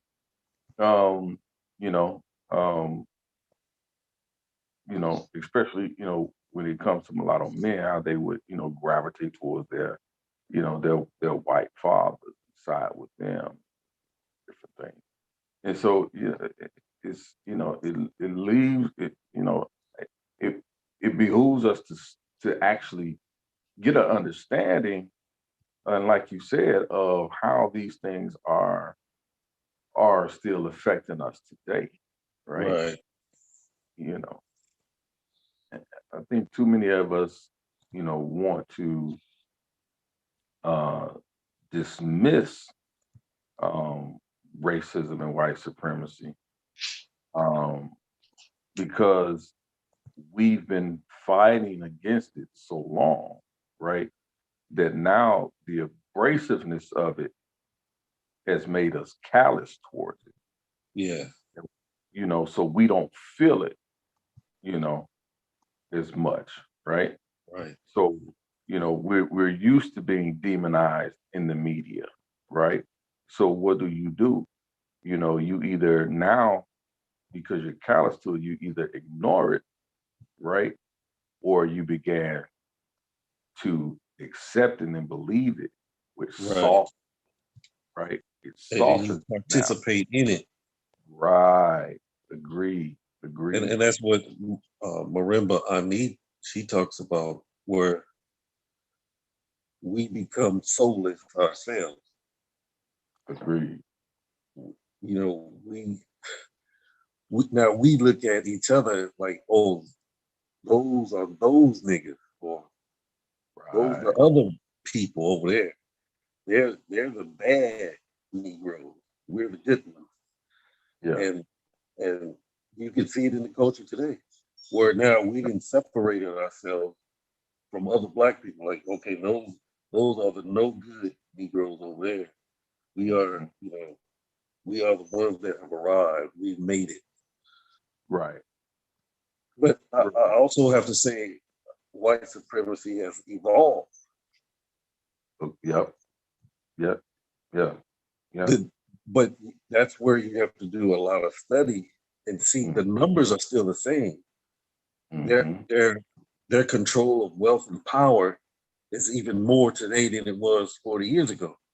Absolutely. But their rejection of Blackness, you don't see that in the forefront. Exactly. It's covert. Yes. You know, and I agree with you. It's completely changed. Some things are more identifiable because the institutions of old are still there, right? Yeah. You know, so you know, some government institutions like every voting season, right? Every election season that comes around, we still deal with, you know, racism and white supremacy to a degree. You know, where there's voting issues, right? You know, they have broken down voting machines in predominantly Black neighborhoods are not enough, or not enough election judges, or not enough election poll offices that are readily easy to accept those, you know, African American people who are live in more rural communities, you know, so those things are not readily available. ID issues and different things like that. You know, we still deal with every election season. We still have these stories, right? And these instances that come up, you know, incorrect polling time to post it, right? So different things like that, all to hinder us from participating in the, you know, in voting, right? In democracy.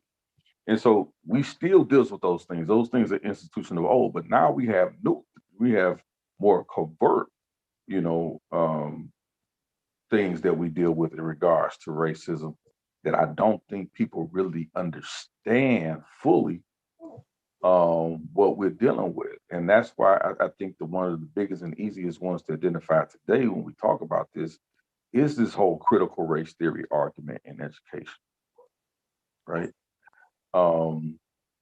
I started doing this. I started doing a study and a breakdown on,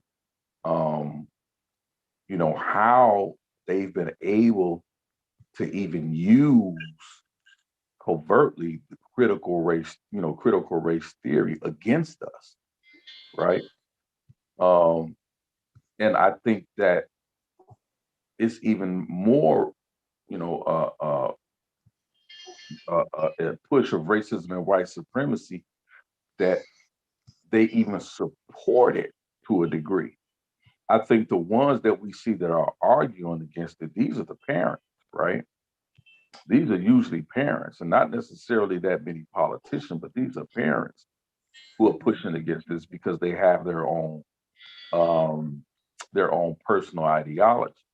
Right. But when you look at the overall politics of what's happening with the critical race theory, and this is what I'm really wanting to get into and talk about, is when we see the now melting down of Confederate statues and the removal of Confederate flags, the removal of what was really against us and really was anti-blackness, really was pro-slavery, removing that iconography, removing those things for those going into the future who will see no evidence that it ever existed in this country. Yeah.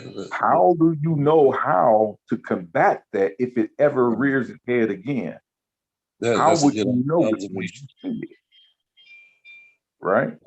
I talk about that too. It's melting. It's not a multicultural where you accept Black culture, but you melt it down until there's no more Black culture. We're all like these Black Europeans. Exactly. And exactly. You know, that stench of white supremacy and racism, you no longer see it anymore, because now we see each other with the same. That's kind of what Domo's debate was about when he was talking about equity and equality. We are equal in the law. We have achieved that. We have achieved equality in the law. But when it's equity, when it's come down to who has what resources, it's still a white supremacist system. Absolutely. But if you don't see it no more, you know, like you say, the statues are gone. People, talk politically correct. Then when somebody comes around and says, "Man, that's white supremacy," they say, "Oh, there you go crying again." Right. We're in this post-racial world that doesn't play a role anymore. The reason why you Negroes are poor is because you're lazy, or right. You're not smart enough. Right. And this is what I say. Hence we see even more covert, and that's why I say this is what we see. And as you brought out, we see even more covert racism against anti-blackness. And one of the things that we see is even in the media, even in television, right? You see more biracial actors and actresses. You see more biracial, you see more interracial commercials, Cheerios commercials, Oreos commercials, right? When in reality, that's only a very small segment of the US population, right? But it's up to 20 to 30% of all media advertising, right? Has something to do with a biracial couple, right? Or pictures a biracial child. What can you say and what do you do with that, right? You can't say this person is Black or this person is white. You have to now ask yourself the question, right? You know what I'm saying? Now you can't, because once you and this is what they really decided, and this is what I'm starting to see what they're really making a play for, and that's to repackage the social construct of race. Right? Of how we define race in this country, but without relinquishing the power of the white hegemon. You know what I'm saying? In this country. You see what I'm saying? Like they're not relinquishing power, but they want to tell you that this social construct of race is no longer existent, or is no longer important. We were wrong with that, and so they'll remove the statues. They'll let us have more television shows, right? They'll allow us to be prominent in more films and different things of that nature, which only is a play because they're using they're using our protests in a way to only fuel capitalism. Right. That's what they're doing. Right. You see what I'm saying? We're not getting more power from it. Exactly. We're not getting any power from it at all. Right. And just like there are diseases that are specific to Black people, but if we don't study how to solve those issues within Black people, it'll never be solved. It'll never be solved. Agreed. You just can't put us in a population and just say, we're the same as other people in the population, because we're not. We have our unique culture that we have to deal with. That's right. That's right.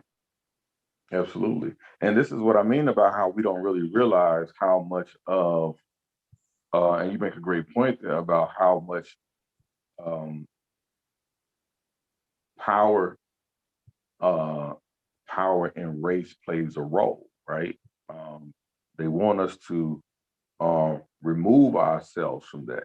But you brought out a great point. What happens when we have those who are in power decide that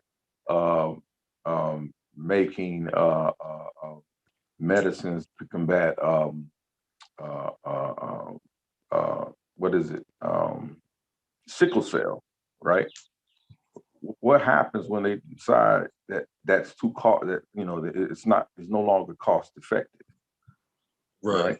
For them to put money into that research when we know sickle cell anemia affects more African Americans in this country than anyone around the world. Right. What happens when they decide to do that? We have no power to stop it, right? What happens when they decide, to no longer, invest in insulin and in diabetes research and type 2 diabetes research, right? Like, what happens when they decide to do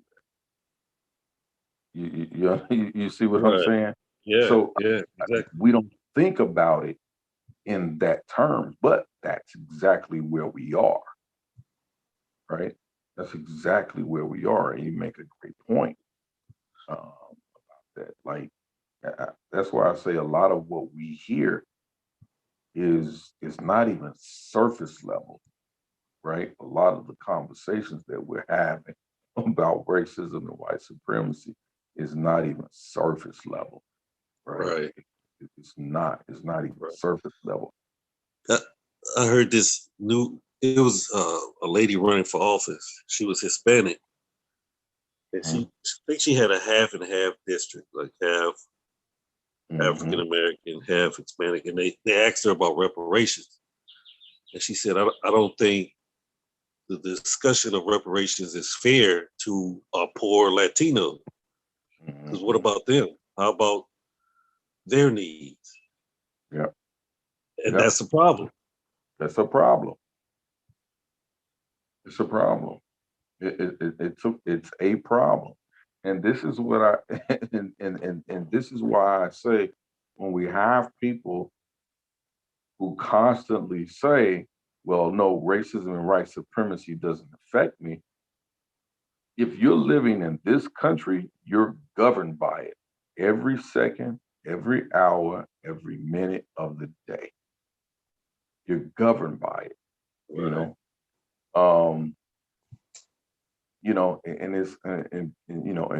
as far as people get sometimes in that conversation, and say, oh, well, we don't have to worry about redlining anymore, or we don't have to worry about, that's not the conversation, right? That's overt, right? That's overt racism, right? That's what we can see. That's what's out in front. We're talking about the covert racism, right?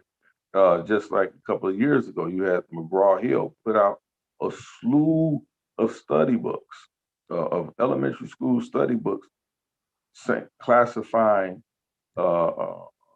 slaves as migrant workers, and that we came here looking for a better opportunity. We didn't come here for a better opportunity. You understand what I'm saying? But and what happened is that even when that was bought out, McGraw-Hill never recalled those books from the school districts that they put out. They just reissued more books, right? They just reissue more books. So now what happens to those, to those books that are out there with that misinformation, right? They're being used. They're being used. They're not just sitting in the warehouse. There was no recall. There was no lawsuit that halted them from printing it because they have a right to do that. That's their contract with the government. Right. And, or these local school councils that determine what school books your children read. I regret that. I think during season 2, I was supposed to have a debate with what's his name, solving the race problem, Strap, yeah. And that was the part of the debate that we're going to bring out, whether or not, I think whether or not, the Bible should be considered, should be in public schools, right? The different thing, or should be banned from public schools. That was the actual debate topic. But what I learned in doing that research, there are so many African or historical authors and famous authors whose works have been banned in the last decade from inner city public schools and public schools because it talks about racism and white supremacy, or it talks about things that happen, like Alex Haley's Roots is banned from the public school because it deals with the subject of rape, right? In Texas, this banned because it deals with the issues of racism and white supremacy, and that how those types of stories are not fair to the children of white folks whose parents were not or grandparents were not involved in slavery, right? So it's traumatic to them, right? That they're looked in that way because they were. I'm like, and then so this is why this whole critical race theory argument is so such a hot button for them. So, but the ignorance of that argument, right, is that when you're talking about American history, that's American history. Right. Right. You understand what I'm saying? I mean, it wasn't until a couple of years ago, I mean, I knew it as a kid, because my mom, she was, my mom's smart as a whip. To the point where, my mom was a, what do you call it, a standby contestant on Jeopardy. That's the kind of mom I have. Shout out to my mom. Her birthday was yesterday. And so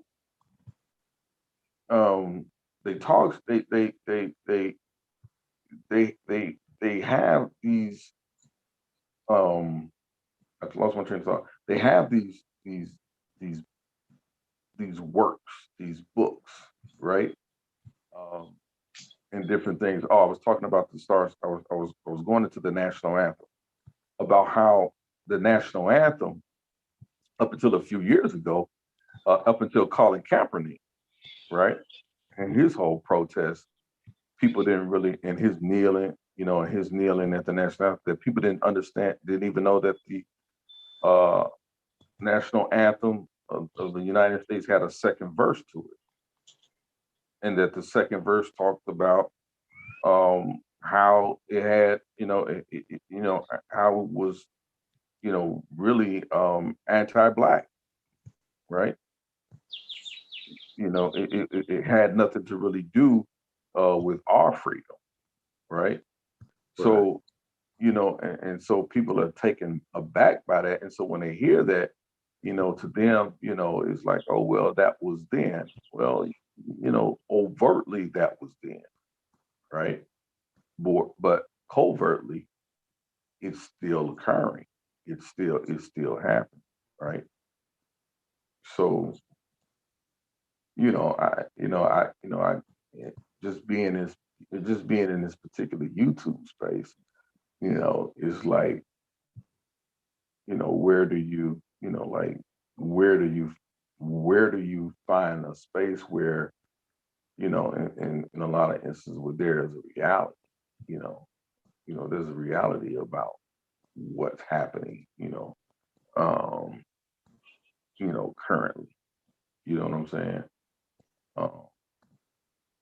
And how these ideologies are just as, kicking alive and well,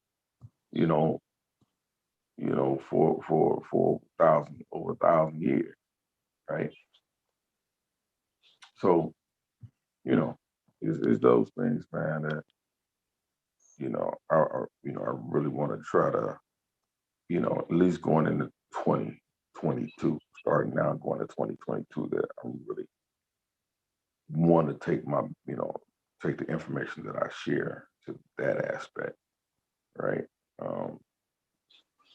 So that's why I'm going back into teaching. I'll be going back teaching, and actually be going back and teaching in the Flint, Michigan area, first of the year. Be going back. Good. Yeah, I'll be going back in there because their teacher shortage is almost as bad as their water prices. And it's not being talked about. It's to a point that in that particular county that they're in, they have to cut school days, go to more remote learning, close. They've even had to close some schools down for weeks on at a time because they don't have enough teachers, right? Because they don't have teachers, the classroom sizes are way overcrowded. They're finding classes with one teacher now, when she's, normally already has an overcrowded class of 30 students. Now she has 45 at times, right? Yeah, that doesn't make any sense. It's crazy, man. Make any sense. With all the technology we have now. Yeah, it's crazy, right? And so and so they go to, and so you have children who are, remote learning situations. But if you don't have, parents who are engaged in that child's education, then it's really left up to that child to make sure he's up on time, logging in time, being prepared doing that. So, ultimately, the children lose, right? They lose. So, so hopefully I can get that going and get started back up with that. And, Well, that's good. Congratulations.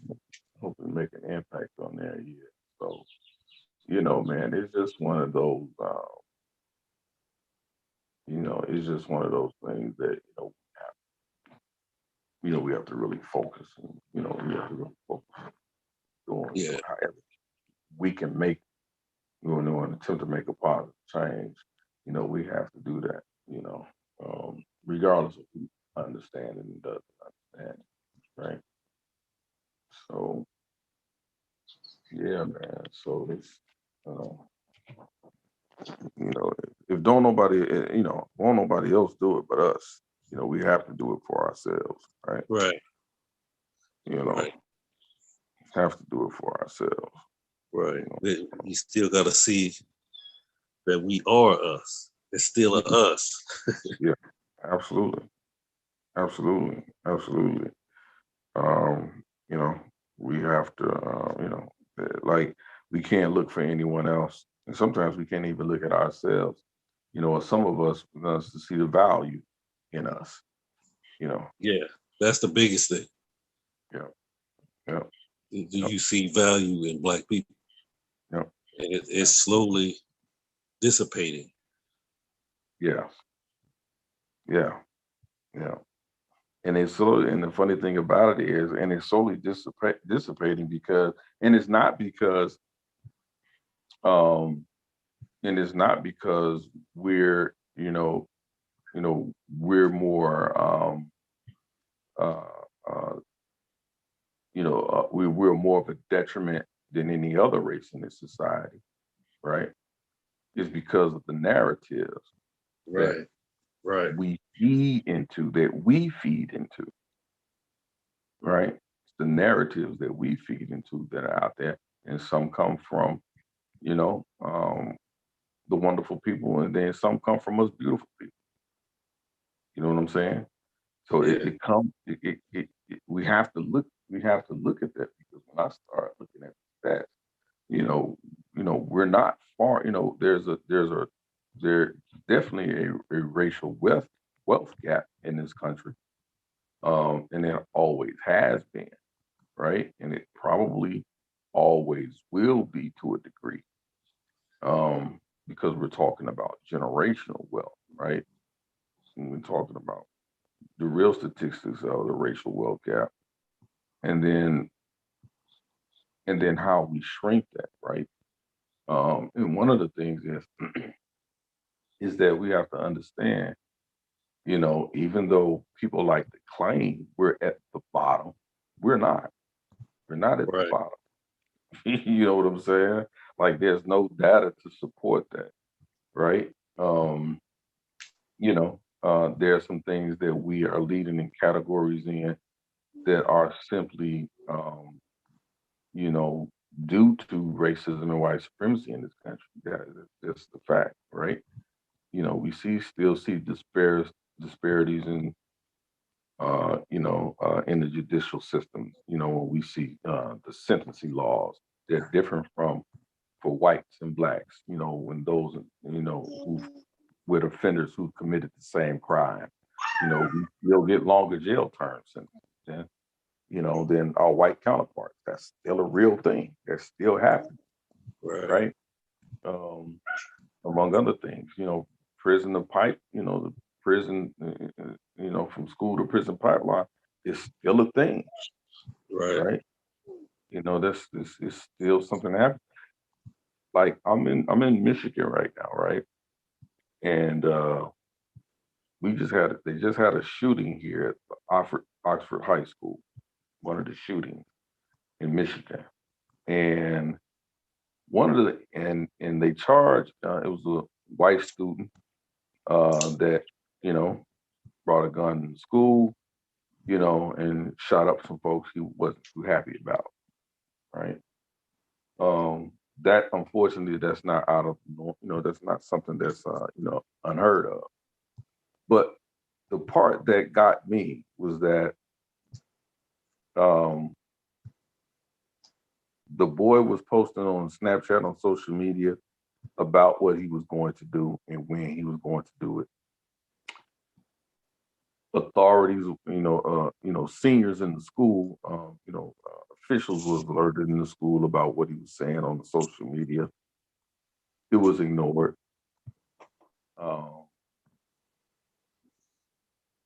He came to school the day of the shooting. No, the day before, a couple of days before the shooting.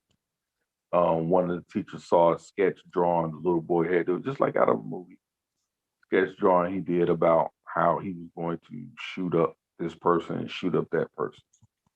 Took a screenshot of it, sent it to the office. The office called the young man. She sent him to the office. They brought the young man in the office, asked him to explain the drawing. Instead of them following protocol, which was to call the local authorities, they called his parents, right? His parents came down, right? Parents basically, and the parents basically said, "You're not going to label our child. He's perfectly fine. He's okay," and they left the school. But they left the school without taking their child with them.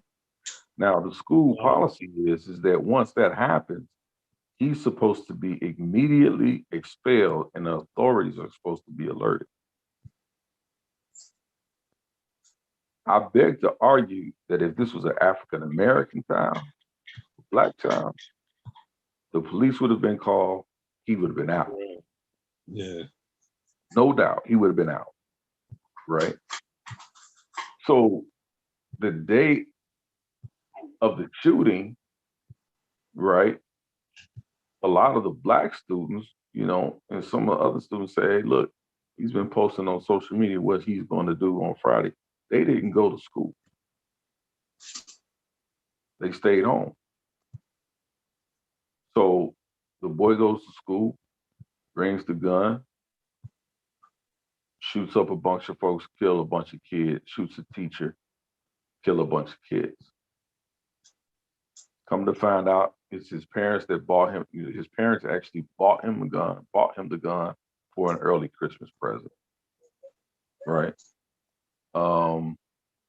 The mother basically told him, "Hey, look, whatever you do with that gun, whatever you say you're gonna do with it, don't tell me, just don't get caught," right? So this is the conversations and the mentality that's going on, when you have this white student, in guns, so it's like, we don't really see, people don't really understand that how racism and white supremacy plays a part in that. Right. They don't understand that. They don't understand it.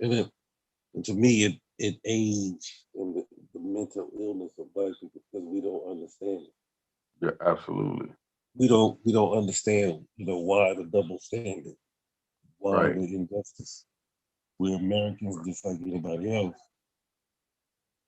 Right. I think it plays a big role, but if we understand the origins of it and why it's not gonna go away without power.